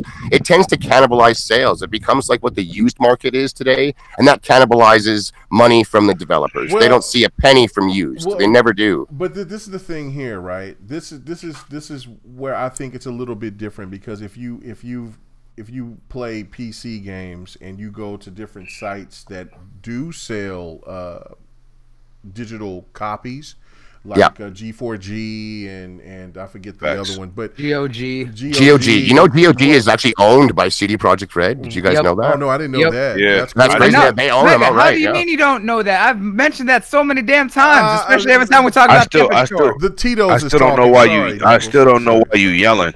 Those are just key resellers, though. Like those keys that they're selling, they haven't been redeemed yet. Those are all still keys that are just being recycled by someone who didn't want it, essentially. Whereas what Sony was hinting towards was once you buy a digital game, you might be able to actually trade it or sell it to your friends. Yeah, right. And that's what people loved. And of course, it wasn't to be. They had to come out and clarify. It's like, that's not what we're doing. The thing that bothers me. Hold on. That's the thing that bothers me more than anything, though, is that just because even though the article was wrong and they had to do the corrections, the fact that there were so many PlayStation fans that were for it and gun-ho, it made me sick to my stomach. Not because look, take the fanboy aspect out of it. Everybody here owns a PlayStation 4. It's great for business. I think that's a fantastic idea, to where there are certain PlayStation games that I own that if I could trade it, get a small stipend back, and then go ahead and I could put that towards something else. That's fantastic. But you guys were not for that. PlayStation wasn't for that, and they use GameStop. That's the thing to me that really cracks me up more. I said this on the next podcast last week. I said it's very ironic how GameStop catered to Sony so hard, because they knew they were the last Sebastian of what GameStop was. That old model, yeah. Right. And what changed was that Microsoft already knew and seen what the future was, and already was trying to get there and do it like PC does. Yeah, because they knew digital was going to be the new front. Listen, there's nobody here on this panel or anywhere that can say that we don't own more games than we've ever had in our entire lives. I have never in my entire life, well, I hope I said that right. I don't know if I said that right, but let me make this point again. Let me correct it if I didn't say it right. I have never in my life owned as many games on all my device, on everything that I can play games on. In one generation. In my entire life. Facts. I'm in the same boat. Owned that. Never owned these many games. It's crazy. And it all stems because of digital. I always was trying to go and trade in 5, 6, 7 games that I may have had to get 2 games. To get 1 game. Oh, one of that. Yeah, that's true. Maybe 2 games, but 1, and then some used game from to get the value, to try to get that value, right? You know what I'm saying? Right. Or that I'll just get one hot ass game and then I save the rest until I want to trade something else in later on down the line. Now, there's so many sales out there. There's so many digital sales out there that I can't resist. Like, I'm like, oh my God. Far Cry The New Dawn is $25 for the deluxe version? I know. And then with Game Share, you're getting the 2-for-1 with it. I can't help myself either, man. I got like what? Hold on. What the World Health Organization calls a problem, man, an addiction problem. Like, the prices are low. I have to have it just in case I play it. Just in case. Horizon Zero Dawn is $16. Was I don't know if the sale is over with now, but it was $16 the complete edition. Like, I mean, for people out there that was on the fence. For it, you can't. There's no reason to be. Look, man, you spend more money going to McDonald's and getting a 20-piece nugget and some fries. Like, that's crazy. Facts. Like, I mean, $16. Like, you paying you paying like $5 more than what you would if you got a 20-piece nugget and some fries. Like, that's crazy. Like, let me get into next podcast last week. Yeah. What I had said was, when I had did the super chat, and I was like, listen, that eliminates game manuals and game distribution. And then somebody says something to Xbot, and he was like, yo, but Lemon, this, that, and the third, they still gonna make it. I said, first of all, look at EA. 47% of their games last year was digital. Activision was at 58% digital. Those are the two main distribution entities in the world. I don't know Rockstar thing with Grand Theft Auto, but I know these are the numbers. And what I said was, if you make a game digital one time, you put the manual in the about section. That's one digital copy. That's one digital copy. Distribute with different codes to everybody. It costs you nothing. It costs you nothing. So when you buy digital, EA wins, Microsoft wins, Sony wins. They cut out the middleman, because when they sell a game hard copy, it's at $47, right? GameStop makes their money off the tax and $3 off each game, right?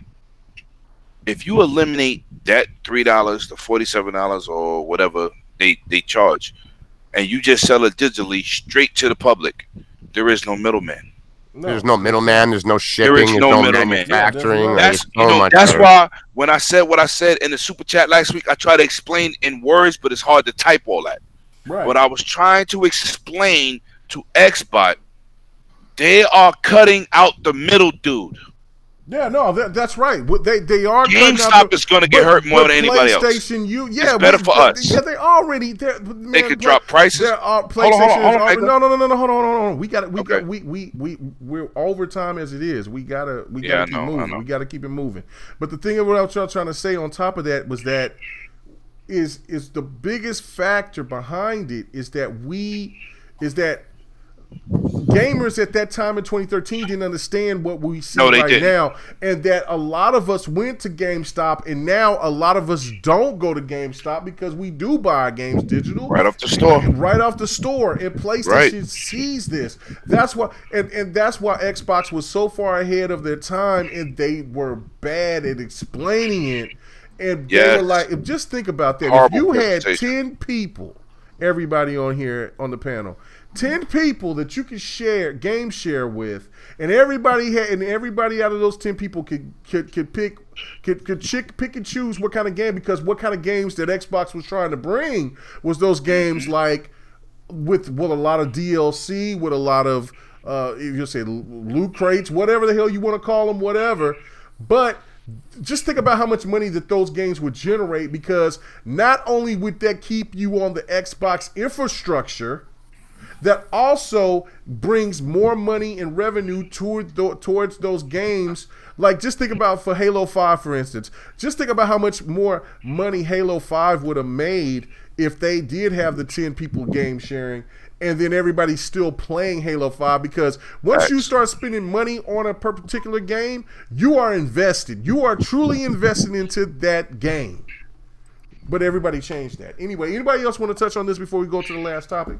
Anybody else? It'd probably be a cool idea for like this digital trading, like if Microsoft did or PlayStation. There's like different tiers, how much money you can get back. So let's say like you 100% a game, right? Got all the achievements one night, did everything you can in the game. There's probably like a max amount of money you can get back for that, like as far as guaranteed in-store credit. Or what you can do is in Microsoft Store, you can like raffle it off or just bid off people for how much they well, that's the thing, right? Is that originally the plan that Microsoft had for and something that they still were experimenting with the digital trade backs, is that you would get 20% back guaranteed or whatever from the time that you bought it. 20% facts. Yeah. So they mentioned that, and I'll try to gauge a lot of people. There was an interest in it, but people were just like, no, that's stupid. It's just like how they didn't understand it. Right? But remember, they tried to do that. Details from back then. They brought it back in a survey about a few, like 2 or 3 years ago, to try and see if people were still like looking at that, and people still didn't understand, even though at this time, you know, people were more open to digital, because we saw how big it was. And it's like that's when we started seeing the rise of like selling Steam keys and from things like G4G. But hell, Steam had it built in. You had extra keys or anything, you could sell that directly. Yeah. But what do you think of the chances that Xbox sets up almost like an auction house where we can sell our digital license to each other? Xbox would just take a cut, right? Right. Xbox just takes their cut. Right? Do you not know how that is the future, Lemon? What do you not know how cool that would be for us that love sports games, for instance? No doubt. That would use, like, look, if you tell me if I buy digital copies of Madden and NBA 2K, and it's like NBA 2K23, and I still have all these NBA 2Ks and Maddens from the previous years. Right. And then they say, we'll give you $2-3 for each of them. I'm you know how much that's still $20-$30, and then that could go on to the next goddamn game. I'm all for it. You can, but K-Mega, you know what's the problem? But the fact of it is that I'm still putting in for the new shit. You know what's the problem, K-Mega? No matter, you know, we are the hardcore. We understand the future and things are progressive, but the general public just can't move that way. They just can't. It's like dudes like, I don't want 4K. Give me 1080p 60. What the hell is wrong with you? You should want 4K. Right. It's a better situation. But you got dudes on PC. I don't mind 4K. I need 1080p. I need 1080p 60. Who cares about 4K? So now when you go in the Best Buy and all the 1080p TVs are to the side, all 5 of them, and they selling all these 4Ks, you got one dummy, I don't want 4K with the 1080p TVs. Yeah, that TV costs $200. Hey, big shot. I'm buying that. Speaking of that. Yeah, all of a sudden 4K is good, yeah. Yeah. Now, speaking of that, I'm not calling my boy a dummy, but I'm going to say shout out to my boy Xbox448, man. He got the biggest hookup that out of anybody that I know. He said that somebody gave him a TV, a 4K HDR television, a 43-inch. And because they were because they themselves were tired of hearing Xbot talk about simple sampling. I was tired, but I ain't giving them no TV. You damn right. I mean, I love Xbot. That's my that's my little family right there. But you know what? I ain't buying your ass a television. You better get your you bought a Switch. You better get your ass one of them TCLs. Hey, remember, I called him out on that. I was just like, bro, I'm younger than you and got my own 4K. I don't call out your father. I don't call out your father. Because Baby Bot, don't you do that. But Baby Bot is right though. He should call out Big Bot. But I've been calling out Bot for a long time. You know what? I'll give myself a little credit because I'm one of the first people that came out of it, and then Don jumped on him as well, and then it just kind of resonated. You know what I'm saying? Cheap, man. He got the money. He cheap. Yeah. Well, this was the thing. Well, I'm fine with my 1080p television. That's exactly what you were saying, Lemon. And you know, I'm like, you just don't know, do you, Bot? You sound crazy. Because it does look great on a 1080p television. The X and its enhancements look great on a 1080p television. But if you get that HDR, that changes. Yo, say it like K Mega. No, I need you to say it like QLED. Oh yeah. No, Bot ain't there yet. Hey, remember that's there what yet, baby. I mentioned me and that, the Don man. knows about that QLED. Oh, and my boy. QLED. Hey, what are you talking about? I got that QLED before you did. Man, you don't got my QLED. I got 2018. Yo, Baby Tech. You Baby Bot and Baby Tech. Don't do that. Watch out, Baby Bot.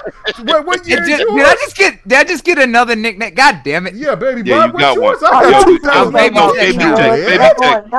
Don't do that. What you about? Hey, 100. You can't talk about this because you ain't got that 2018 QLED. What you got? You ain't got that. You got to throw that hood on your ass. Why are we turning this into QLED? Do you got a QLED? I'm taking the power. K Mega just went power on you. QLED. Every time I say QLED, you ain't got that shit, son. What you It should turn into a call and response kind of thing. What you got, 100? What you got? That nigga like Q nothing. Okay, 4K HD TV. That's what I got. I got that true HDR, baby. If you ain't got an OLED or a QLED, you missing. You missing out. You ain't got that HDR 10 plus, sucker. That Dolby Vision. Yes, I do. Yes, I do. Yes, I do. Hey, look, we got Sad Trippin' in the comments. He says my OLED, not.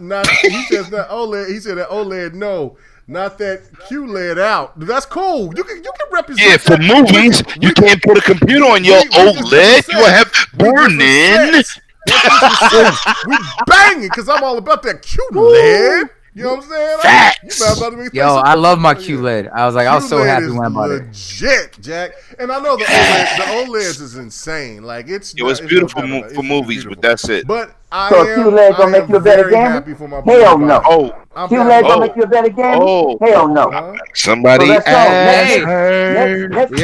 Hey, yeah, it will yes, it will because you got that high refresh rate on it, man. I was like, it actually supports that high variable refresh rate. So that means you don't have to worry about any sort of tearing in the screen. Nah, you don't know what you're talking about. Baby, yo, 100. Slow down. Don't you talk to him. You know he get more women than you. He didn't keep telling himself that though, but hey, that's not what's happening on the show last night. I'm done. I'm not saying that. Last topic. But like I said, that'll make you no better gamer. Trust me, I saw.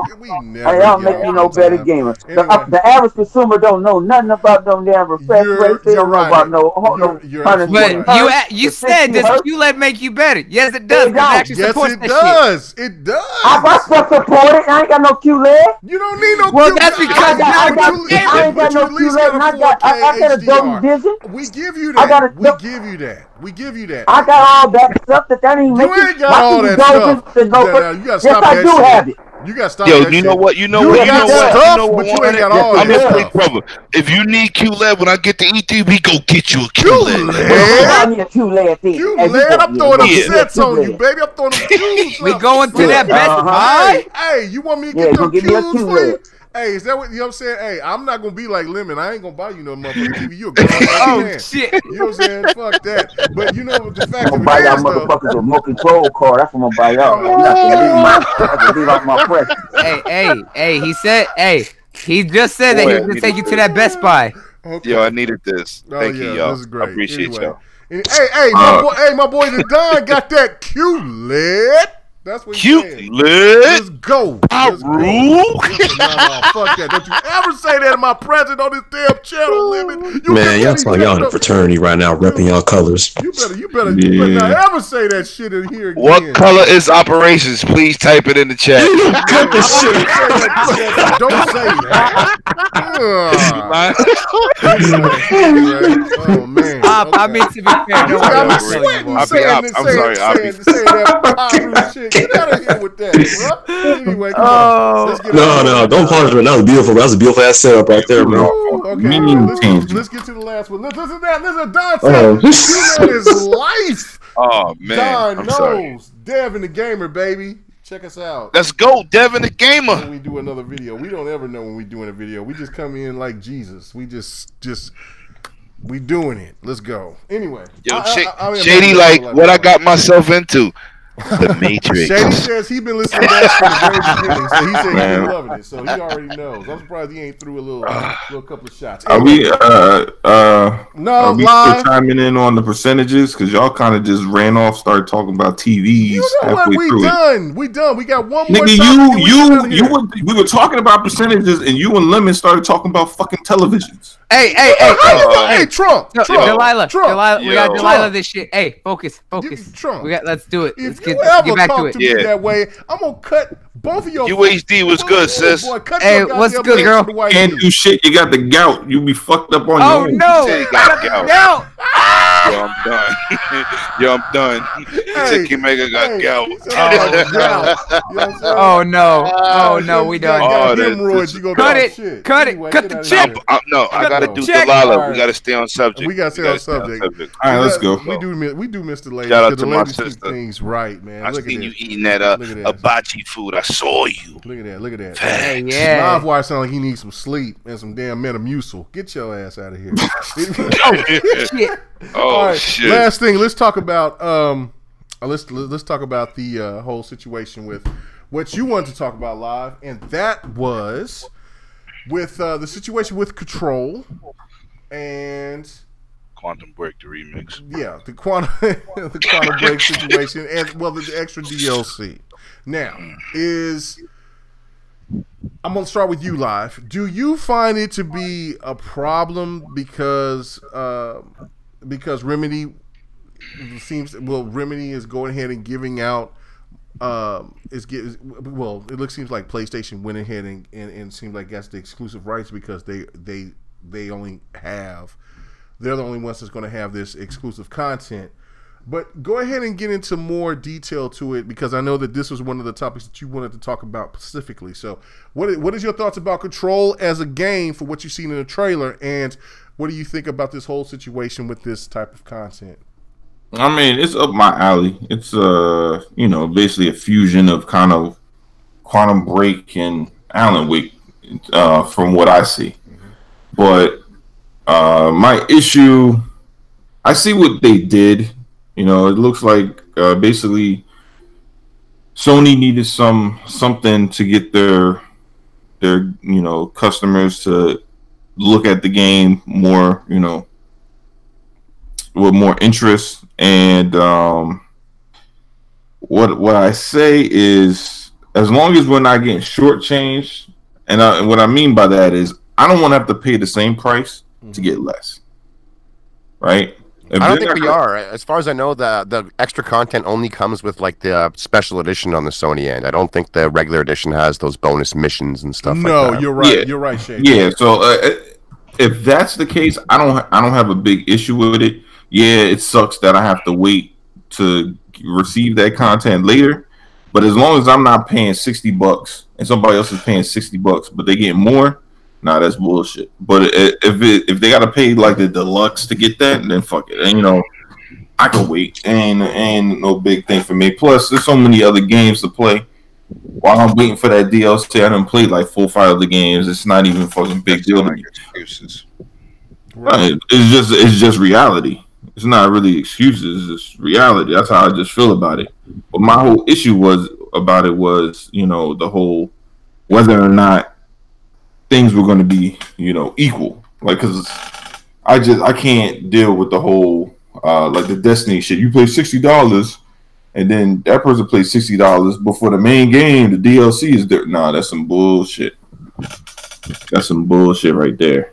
So as long as they ain't doing that crazy shit. But regardless, I'm buying the game day one because that shit look right on my alley. Nice. Okay, cool. What about you, Cyrus? What do you think about this, man? Yeah, I read the article earlier on today, but it was a little bit confusing. So just to make sure, what's exclusive to PlayStation? What do we do? We don't get. Well, we don't. It's really, DLC. Yeah, it's pretty much DLC. It's an extra. It's like side mission and side like some other like cosmetics, weapons, things like that. Okay, because I was reading an article and it said like the deluxe version was exclusive to PlayStation. That's not true, right? No, that's Okay, yeah, that was a wild ass shit right there. But yeah, it keeps happening. It's annoying as hell for this to happen. I don't know if they're time exclusive or just like permanent. Yeah, it's time. Like, it's time. Okay, cool. But like, still at the same time, it's annoying as hell. They I guess Sony wanted a way to get its extra content on their platform. I'm not at this point. I'm not sure how much of a boost or a benefit this is for them. Like, I guess from a statistics standpoint, like, is it really a lucrative benefit for them? I think they kind of know that people nowadays kind of have both that are into the games like that. I wouldn't say all games, but games like Control, I think they kind of know that most people that are into a gamer's game are, kind of have both consoles. My only issue with it kind of sucks is like if I was looking, like I have the Pro, I have the X, I can get it on both, but I don't want to get the inferior version just to play DLC because even though I'll have the content, it'll look worse. So it's just like fuck it, I'd rather wait. Yeah, definitely that point. Yeah, for me, this game is straight from Game Pass. It's definitely for me. I'll wait until it gets up Game Pass. It's not gonna hurt me that much. I wish the best luck for Remedy, but like, yeah, I'm not spending money on this game. I'm just gonna wait. Really? I got some heavy words on this. Go ahead. All right. So, one, I'm going to get the game. All right. Because of the fact that I want to support Remedy because I've done everything that they've done before. However, what I don't support is this kind of shit. When it comes to the exclusive content, when everyone's paying the same price for the same game and there's stuff that's getting put. Yes, that incentivizes for people to play a specific console or a specific version because they want that extra content. And as far as we know, we don't know what that is. It could be an actual locked mission. It could be something like that. Or it could be something as simple as like what Red Dead Redemption got with PlayStation, which was the cosmetics, the outfit online for your character, for the horse, all that stupid shit. However, when you look at other games that have done this, it becomes to the point where it actually hurts the community. And I pull up from experience is that I went through this with Destiny, right? There's a reason I stopped playing Destiny besides the lack of strong support for quite a while and the mess ups on Bungie's part. But the other part was because of the exclusivity with Sony, right? And that's because the fact that their content was locked for a year. Yes, for some people that content wasn't worth it at the time, but for an entire half of your community, because there was a fair number on both PlayStation and Xbox sides that were not able to play that content on Xbox because it was locked by exclusivity to PlayStation. And then it also hurt that very same community because if you look at some of the exotics, right, in that game, which are weapons, armor, and stuff like that you can only get through certain ways, and by sheer luck, a majority of that community weren't able to get the goddamn exclusive content because it was so hard in the goddamn loot pool. And because of the fact that it was exclusive, it couldn't be made public for everyone during any of the sales that they did in game because of the fact that there was a whole part of the community that didn't have access to it. So that's also hurting the very same community that they're getting the exclusive content for. And then because of the fact that it's timed, this stuff was held back for a year. So it wasn't made prevalent for the other side of the community until almost a year later, the first time around. Then the second time they held back the content for 2 fucking years. 2 years. And by the time that it was released, it was no longer prevalent because it wasn't a game that no one was playing anymore. Because all the content that was locked away in Destiny 1 was no longer useful because everyone had moved over to Destiny 2 at that point. So the exclusive content that these people do hurts the community that the exclusive content can be for, as well as the people who aren't getting it. No, that's only in an online game. But the fact that this whole thing is still going on and being supported, I don't stand for. That is the one thing that pisses me off the most about all of this, is that that's what Sony is trying to do. Now, again, it's timed. We don't know the amount of time that it was, but still, the fact that it's going on is a bunch of bullshit. This one's a bit different, though. Like we talked about, I know it's paying different for their content. Like they're paying more money to access that content. We're just denied the access to give them more money. That's it for now. Like, it's not like they're not buying the $60 version and getting all this bonus stuff. They do need to spend more money, so it is different, and it doesn't sting as hard as the example. I think the best example was equal money with not equal product. Whereas right now, the Sony guys that want that extra stuff have to spend extra money. It is a different scenario here. They do have exclusivity on it, which is a bummer, but they do need to pay to get it. That's just weird.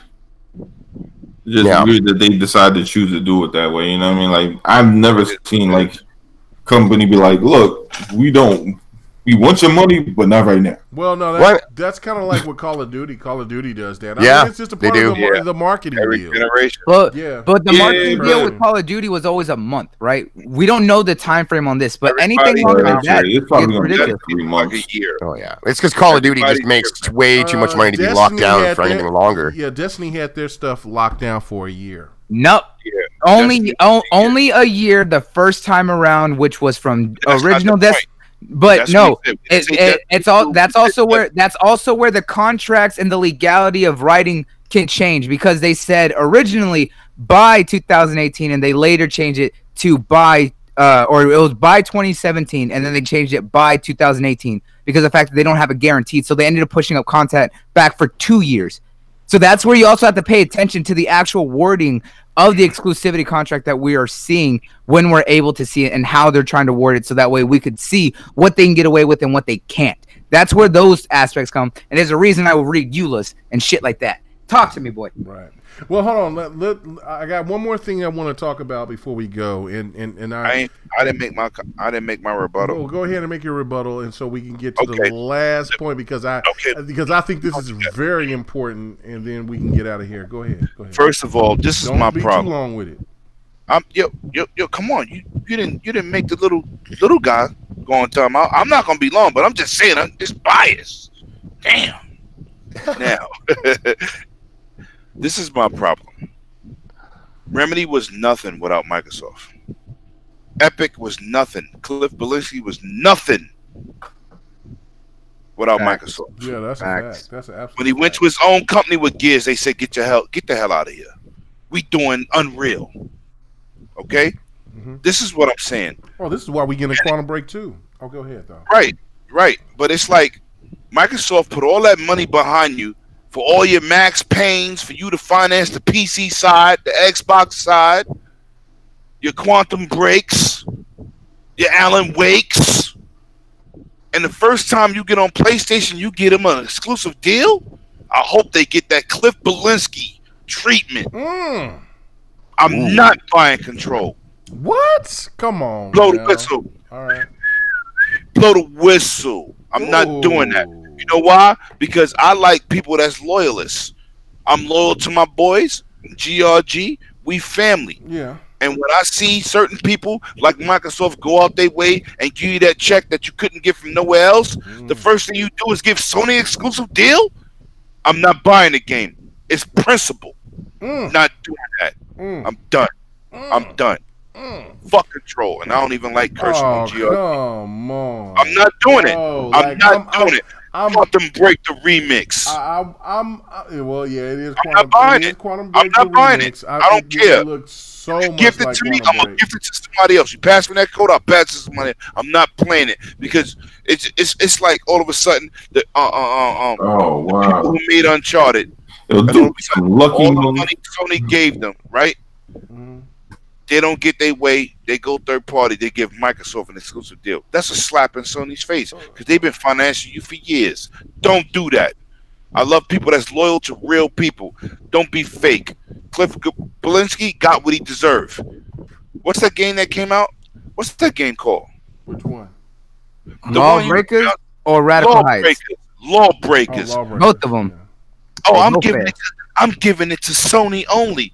Them dudes don't like you because you made Gears for Xbox, stupid. They didn't support you on Sony. That game sold under 10,000. Oh yeah, it sold better on PC than it did on Sony. Facts. Yeah, that's a fact. Yeah, that's one of them. That's not even a secret. Yeah. Right. So it's about being loyal to your fan base. And I'm not saying don't put your game on another platform, but don't turn around and turn your back on the people that made you. They should have put it on Xbox and PC first, and then went to Sony. Yeah, because, and I'm not saying put it on all three and give Xbox the deal, but you chose to go. He said Blue Disc are better. Ain't the dude from Titanfall? That's Respawn. Yeah, and then they suffered. And they burned from that. And then because those people on the other platform Apex, and I still think that there's going to be Titanfall 3, but I don't even. But there was a possibility that there wasn't going to be a Titanfall 3. Yeah. What the hell is that? Yeah. So you know what? I'm not buying Control because I'm a loyalist, and has nothing to do with the console. It's like if they did the same thing with Guerrilla Games. Don't turn your back on Sony. They've been giving you bread. What do you think of Sunset Overdrive and Insomniac? No, it's a great game, but Insomniac was primarily working with Sony forever, and then out of nowhere does an Xbox exclusive that didn't rub you the wrong way. A certain amount of money. It wasn't. That's what's happening now, though, right? It seems like it.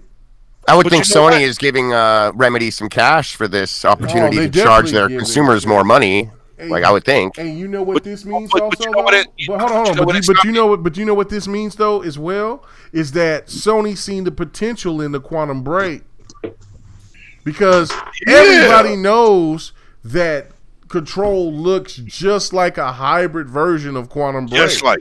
And I want to see how many. Remember everyone's very first reaction after that game was announced, right? For being or having exclusive or being a deal with PlayStation is thank you Xbox for hype. Yeah. It's like thank you Xbox. We got Quantum Break 2. It's just like nah, you just getting what can set up for our Quantum Break 2. You're welcome.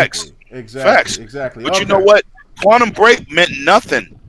That's a horrible exclusive. It's garbage. Now that they get the remix, that's your boy. That's your boy Porter Rock. Oh my god! Absolutely, yeah. Like that tripped me out. Like word, like if I see anything, like Porter Rock got to keep that energy on this one because if I see Porter Rock put anything out there about Control being dope, I'm gonna look at him and laugh like I ain't never laughed. And I don't go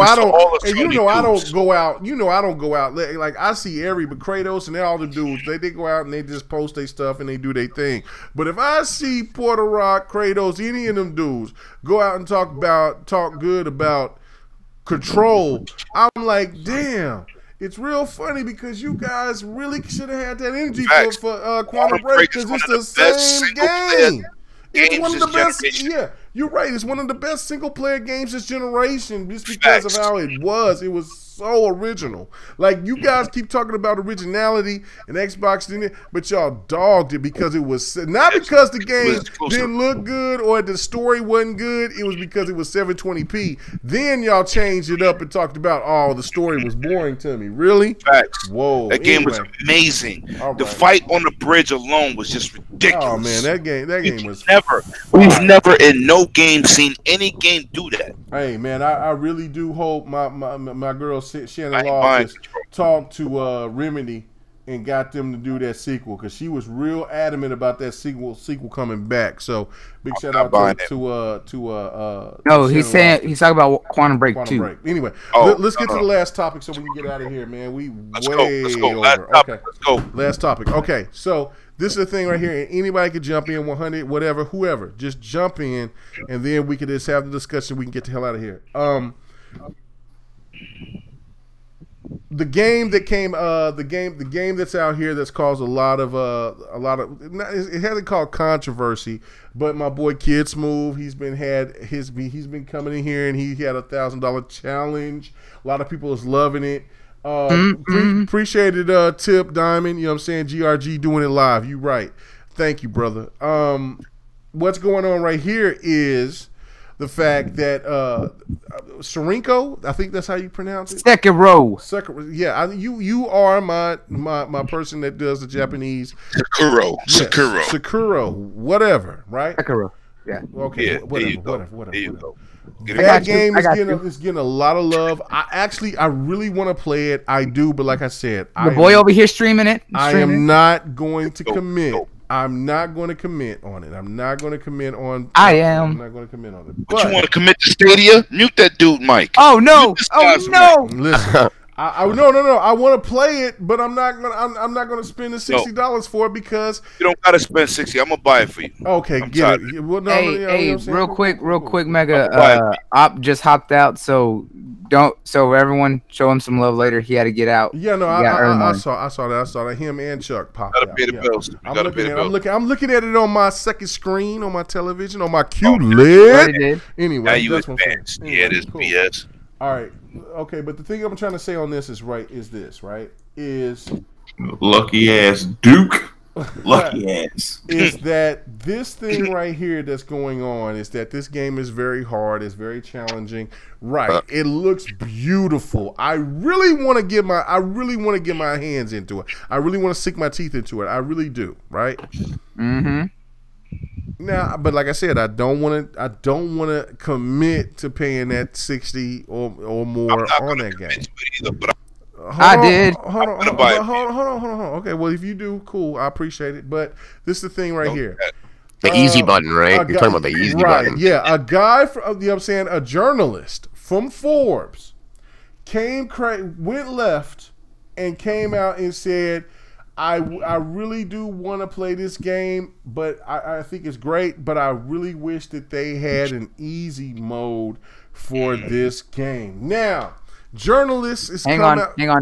What's up? I got something just for this. That was easy. Oh my god. Okay, cool. So the thing of it is, what I gotta get my Steam Deck too, so I can throw that in there. But the thing to me is this, right? Journalists is not supposed to be so demanding about how games should be, but this guy from Forbes went all in about how games should have an easy mode for a certain demographic to play because this game was this. Listen, if this game wasn't for you, don't buy it. Don't buy it. Don't play it. Talk about it and say, look, this game was really hard for me. I couldn't beat it.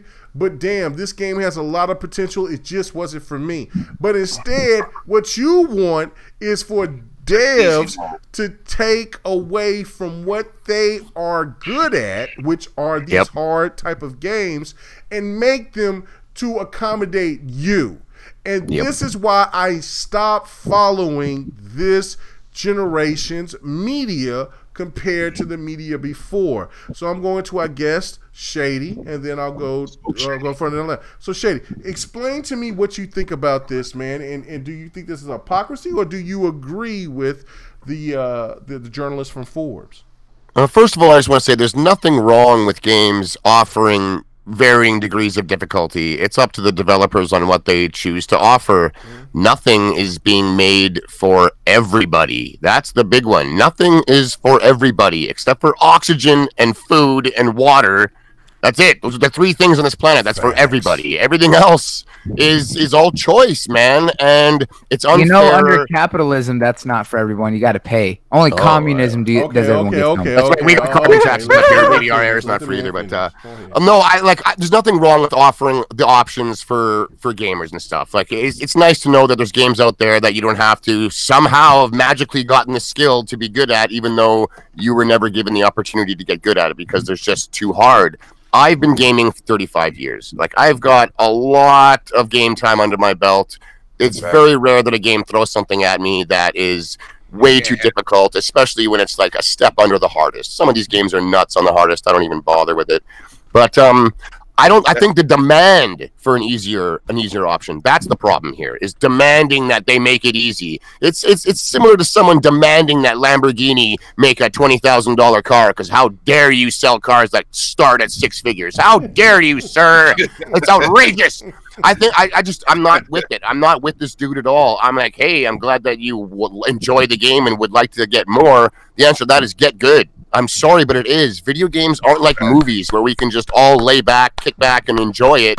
This is a skill-based medium a lot of the time. Not all the time, but a lot of the time. It's actually that skill-based part of it that makes it enjoyable for many, many, many people. It's the fact that not anyone can do it. It's the fact that you can, because you put in the time and the effort to get good at something, and it feels good, just like a sport. We're not all mega athletes. You got to put in the dedication, the effort, the dedication, all of that, and then it pays off, and people respect what you have.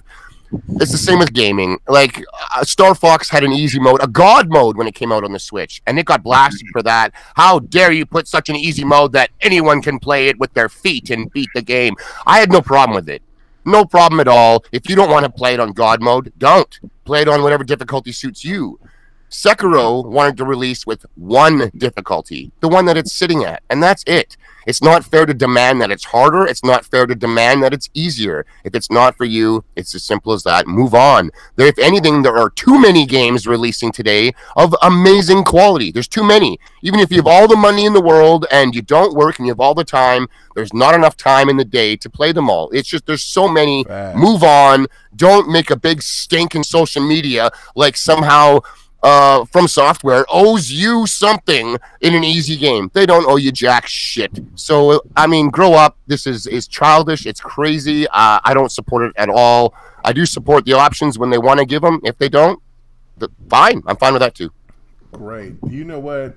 Man, we should end that on that. But, you know what I'm saying? But I want to hear it. But, damn, I was just about to go to 100. You made him go first. That's crazy. Well, no, I love this guy. Oh yeah, Shady's great. I was just about to go to 100, but I guess he dropped out. You know what I'm saying? We are going longer than what I wanted to, okay. But it is what it People is. tuning in. They want the smoke. You know what I'm saying? But we're staying consistent. It's pretty crazy. It is crazy. They want the smoke. Let's go. Let's go. So let me go to you, Livewire. What is your take on this? I mean, do you feel that the journalists are valid with this, or otherwise? I think journalists just look at it from more so their perspective. I mean, for the most part, most journalists, like pure gaming journalists, had no issue with it. It's it's the few that are just like bombarded with game after game after game, especially at this point in time. And Sakiro, it's a hard game. So, what's the time frame on this game?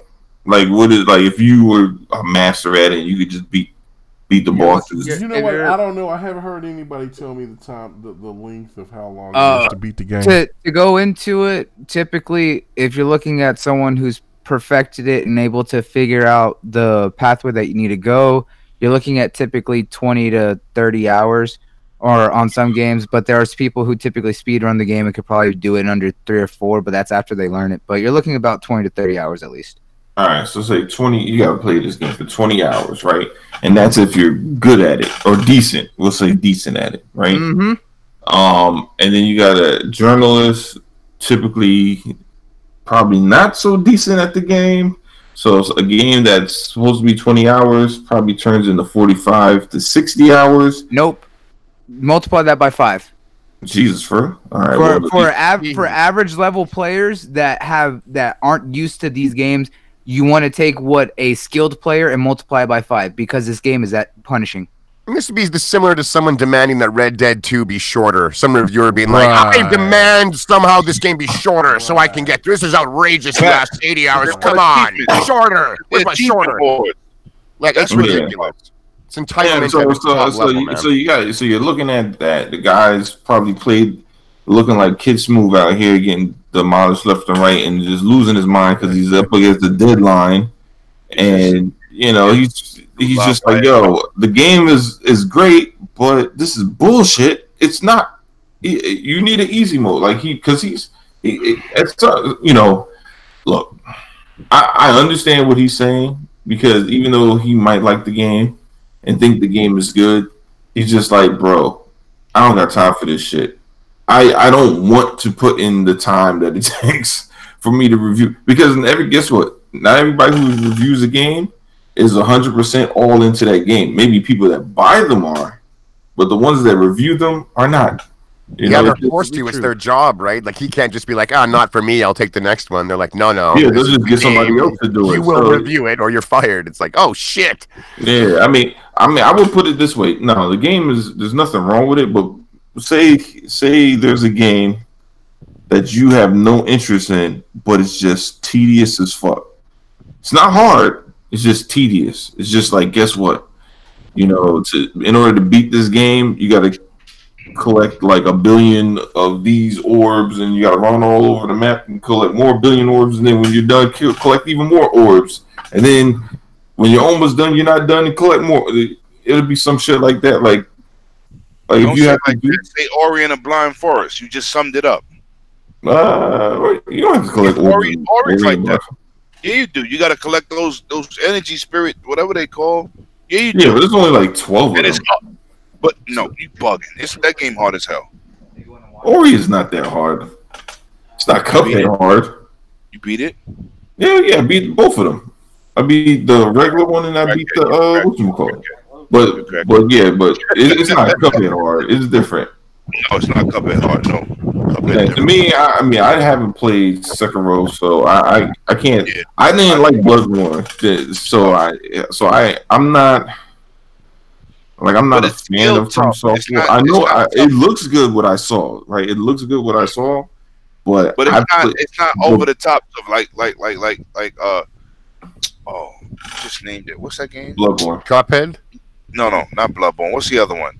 What, Ori? Dark Souls? No, Dark Souls. It's not Dark Souls hard. It's not Dark Souls hard. It's not. Souls? Well, Dark Souls is tedious hard. No. It's like you gotta hack. Because you gotta hack at the guy for like 30 minutes. Right. Like you get killed.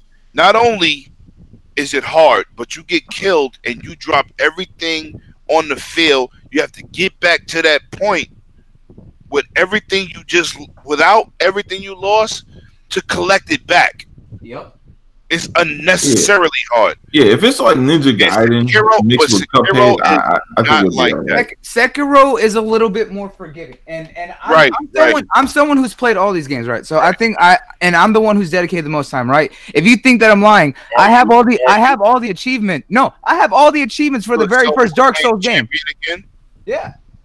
Yeah. I was like, yeah, this is one of the things where I can actually claim because I had 200 hours in that game. I was like, I took the time to learn. 200 hours? Facts. Yeah. I was like 200 hours and I got all the achievements in the very first Dark Souls. 300 plus hours in Witcher. He got me beat. Yeah. So here's the thing, right? Dark Souls were very punishing because one, you would have to collect the souls, which you would use to purchase and upgrade all your stuff. And if you died, you lost everything and you had to get back to where. So you had to be skilled to get to where you were. Then you had to also have the skills to be able to survive to get back to where you died. Now in Sekiro, someone has that. That reminds me of that's like whatchamacallit. What's that game? Ashen. No, Ashen similar. Mega. That's coming from you, bro. All right. Well, I'm echoing straight out of someone's mic. But Sekiro's more forgiving because of the fact that when you die, you lose half of your experience and half of the money that you have. So you're not losing everything. However, their system works differently in Sekiro from Dark Souls. It's better. Dark Souls is like retardedly hard. Yeah, but it's always had that hard aspect, and you're still punished for trying to be too aggressive in the game. But Sekiro is not Dark Souls. It's not. No, it's not. It's not. But this one, out the box and cry for easy mode. If this game is too much for you, stop bitching out. Go play Pac-Man. They give you a lot more versatility than you did in Dark Souls because of the fact that it's easier to do stealth and do backstabs. You can do the attacks from above and do a lot more damage to the enemies. The only thing that this one does that's a lot more harder is the fact that this game really teaches you to learn how to block and parry if you want to succeed in this game. It's like the Surge. It's like the Surge. Remember exactly. Surge? Same thing. Surge was tough, man. But it teaches you to learn the parrying, the blocking, and counter. Same thing. Yeah, exactly. But this one really enforces the fact that you have to learn how to use the parry. You have to use it to learn how to block. Because of the fact that you have to, one, break your opponent's stance. It's not just, hey, how fast can I damage you? No, you have to legitimately, one, get them off balance by either being aggressive. Yes, exactly, like For Honor. Yes. This one's a lot more strategic and a lot more patient, because I've learned in this game that there's a couple people you could be aggressive with, everyone else you cannot be aggressive with, and it's tough. It is tough in that aspect. It's a better learning curve than Dark Souls. Exactly. Dark Souls was hard for no reason. Yes. So anyone who's asking for this easy mode is the fact of they do not play these games, and it is not for them. Like if you go back to old school games. Especially if you go back to old school arcade games like Contra, if you weren't used to those side scrollers and shooters, asking for an easy mode was really bad. Yeah, it was to suck. I was like, so you guys don't feel that. You get it as far as you can on the 1 quarter you put in there. This is before the Konami code. So you don't feel that From Software owes anybody anything at the end of the day. They don't owe anything. They have made their name on being unnecessarily hard and letting you achieve something by beating Sekiro is not unnecessarily hard. It's a challenge. And what kills me this generation, when it comes to multiplayer, when it comes to single players, that's a challenge. Oh, that's OP. This is OP. This dude is too strong. That gun is too strong. First of all, when we was back in the days and we didn't have these situations built into a game called hooks where they could add content outside of the game and you had to deal with whatever the hell they made. When a gun was too powerful, we had to figure out how to counteract or trap this motherfucker off in the hallway and kill him. There was no patches to dumb down the game, or to dumb down the gun or the character. You understand what I'm saying? It was about learning the game and being a better gamer to counteract what was in the game. Now, these dudes hit a forum, they fucking patch the character, they dumb them down, they dumb down the weapon. You're like, what? Wait a minute, where's the learning skill at? Where's the learning curve at? That's right, man. They don't want a game anymore. They want an experience. They want I just want that experience. They want to hand it to them. And it kills me. Like one dude, I saw a dude say something about a gun in PUBG, right? I'm like, you know what a Tommy gun shoot? That's a 45. Hey guys, I think as me being able to have the most experience to talk about this, I need to go because I'm ready to stream some Sekiro over on Mixer. Because you gotta wait. You're on GRG time. That's your personal time. So what I'm saying is, if you get a gun like a Tommy gun, right, in PUBG. It shoot 45 slugs. That's all they ever shot. It's not a 9mm. It's a 235 grain bullet. So if you can't dumb down a Tommy gun, 50 rounds coming at you hardcore. You know what I'm saying? That's the Valentine's Day Massacre fucking murder weapon. You understand what I'm saying? Yeah. You can't dumb that down because the Tommy gun is too powerful. It shoot 45 slugs. It's supposed to be powerful. These gamers nowadays, they want dumbed down situations. They don't want the hardcore. They don't, like I said, I'm not what's that game called again? God damn, I hate when I do that. I'm not a Dark Souls dude. That game is it's over the top hard for no reason. It's meant to be hard. It takes a lot of has a high skill curve. It's like why people can't get into Dota. Grind curve. But it still takes a certain amount of skill. You know what? At the end of the day, these are video games. We are very long over. Very late, right? We are very late. So Kid Meg, one more thing. This will take 10 seconds. I was going to say these are video games, and in a game, there's a winner and there's losers. That's the way a game works. Yeah. People don't want to be losers anymore. Everyone has to win. So I think a lot of people are viewing video games as an experience today and not a game anymore, where there's a potential you might not be able to win. You might lose. And that upsets people in today's society, man. We have there's no losers. Everyone's a winner mentality. It's unhealthy. It's got to go. Yep, I agree. I was like, these games are meant to reward those who are patient and take the time. Right. It's a difficult subject, but it's definitely something that needs to be addressed. Well, no, I don't think. Well, I mean, it should be addressed, but the fact of it is that it's more of the issue where people lay off of it. These games, there's games out there that's going to be tough. What'd you say? Where do you think we should go? Tell me your opinion. No, I just think that you just. I want to hear your opinion. Like, where do you think we should go with this? I'll be very brief. I'll just say this: these games are for a certain genre of gamer. This isn't for you, and there shouldn't be any other modes to be added to it.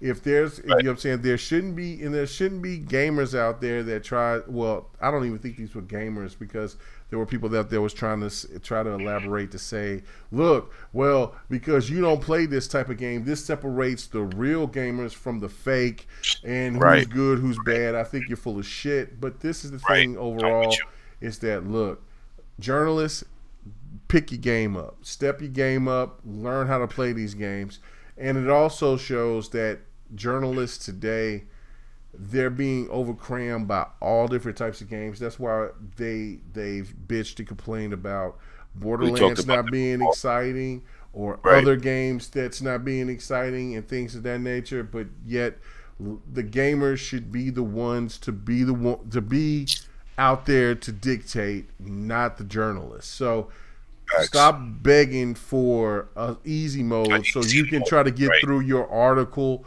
so you can get clicks. Just play the fucking game and get through it. But anyway, let's go ahead and get out of here. Show Shady, I'm so sorry that we went so long. But where can you find you at? And what is your fail of the week? Because that's something that we do at the end of the show. My fail of the week. My fail of the week's got to go to Sony and that one show, man. After taking every other show since last E3 off, and then you come out and ring the bell and you show that, I think that's a big fail, man. And so did a lot of other people. The dislikes, I think, speak for me. So that's my fail of the week. I had no problem sticking around, man. I love talking games. You guys are awesome. I've been fans of the show for almost 2 years now since I got into this community. You guys make me laugh all the time. Thank you so much for bringing me back onto the show. I'll come back anytime, man. It was a good time. I am So Shady on Twitter. I'm at the Sesh Empire. That is one word. Xbox. I'm So Shady. That's 2 words. And then I'm also now a weekly panel member on Breakfast with Boom Friday mornings and on Xbox Nation on Wednesday evenings. So you can find me on those 2 shows, man. Nice. Congratulations on that. You knew that you was going to land strong. You know what I'm saying? You definitely have a strong voice, and it should be out there. So his voice is original. Yeah, thank you. Congrats for you being out there for Crap seeing the talent, and also for Boom seeing the talent. Good shit. Anyway, let's get on. Lemetheus, where can they find you at, and what is your fail of the week? You can find me at 108 Dragons on everything social media, and I don't have a fail of the week. Nah, I'm not. I'm being real. Me in any fighting game, bastard. Anyway, go ahead. Okay. I don't have a failure this week. I went through a tragedy in my family, and my whole GRG family held me down. My friends, my ILP family held me down, and so I don't have a fail this week. I gotta really big up my brothers in arms, my brothers in these gaming streets for holding me down when I was struggling, and I'm always happy to be here. 9:30 every Friday. GRG on deck. That's what it is, man. That's what it is. Appreciate everybody for coming through and enjoying this content, man. And I'm just happy to be here. Facts. Humble. No doubt. Knuckles, where can they find you at, bro? What's your fail of the week? They can find me everywhere on Instagram, Twitter, Facebook, YouTube, and of course Mixer.com. Bloody Knuckles, the O's a 0, the E's a 3, and of course it ends in a Z. My fail of the week is the fact that I died to a goddamn buck in Nier Automata on my drunk stream. It was actually funny. It was actually kind of great, but I finally got past the beginning on hard mode. Check that out. And of course, they want to make sure to hop over to Mixer.com right now because I am streaming Sekiro because I put that work in. Go join me. Nice. All right, cool. And then last but not least, Donald Trump, Livewire. Where can they find you at? And what's your fail of the week? They can find me on my channel, Livewire Gamer. Didn't get a chance to do too many videos recently because I've been dealing with the little one's birthday, so that shit took up a lot of time. But I'll be back on it. And my feel of the week is having my cuz come over, and he was hella hyped for Spider-Man. That shit was crazy, though. Yeah, I read that. That was crazy. Yeah, he came in the house. He was like, oh shit. We were just talking up. I was just telling him how I got the PlayStation and the Switch. He was like, oh, you got PS4? I was like, yeah, I got the Pro. He said, yo, let me see that Spider-Man. I turned the shit on. You know how like when you turn it on, you just see the red background of Spider-Man. Mm-hmm. Yeah. He was just like, oh shit, this is gonna be lit. And then once it turned on and he actually started playing, he was like, that's it. I was like, what do you mean? Like, what do you mean? What did you expect it to be? Like, this is great. He was like, it just looks like a better looking Spider-Man. Can I go into buildings? It's like, no, not really. You can go into some buildings, specifically, to fight the guys. He was like, but that's Spider-Man PS4. I thought it was like better. It's like, bro, I don't know what to tell you. Like, what do you? It looks better. It's a Spider-Man game. Yeah, that's all. Just like it's a better looking Spider-Man too. Like, what do you? I don't like. He was like, so like you should have seen his face. He was just like, it was like somebody told him Santa Claus don't exist. He was like, but they told me like it was like, I was like, who have you been talking to? That's to be like this unbelievable thing. A lot of people just got into the hype and just got into it. Anyway, as for me, it's funny, man. It is very funny. But as for me, man, thank you guys for hanging out, especially as we hit the 3-hour mark. Good God. But you know what? It was great because it was just gaming topics. We sit there and we just got through it. We did it. And as for me, for my fill of the week, it is the journalist acting a damn fool, asking for easy mode. That's stupid as hell to me. Play the game, enjoy the game, do it, and that's it. Anyway, we are done. Thank you. And as I always say, if you don't have to go to work tomorrow and take your ass to bed, you got only 2 options: to play the game or to do what, Lemetheus? Oh shit! Everybody left. Everybody left. Well, everybody knows what this is. You got to do the pants off, dance off. Dance off. That's right. Yes, sir. Yeah, the pants off, dance off. All right, y'all. Thank you guys so much. We are out. Good night. Peace. Woo, boom. Man, I'm about to go try this. What's this game called? Sekiro. Hey, thanks for checking out the GRG podcast. All your gaming news and our special topic of the week. Make sure to join us every Friday night. Operencia, the new Game Pass game. Eastern, 9:30 p.m. Central. Yeah, cool. 6:30 p.m. No, it's been a pleasure, K-Mac. Anytime, man. Anytime. Hit me up anytime, dude. Yeah, it's been a good time, man. Good night. Enjoy your weekend. I'll talk to you guys soon. All right. Yeah. Take it easy. Hey, thanks for checking out the GRG podcast. All your gaming news and our special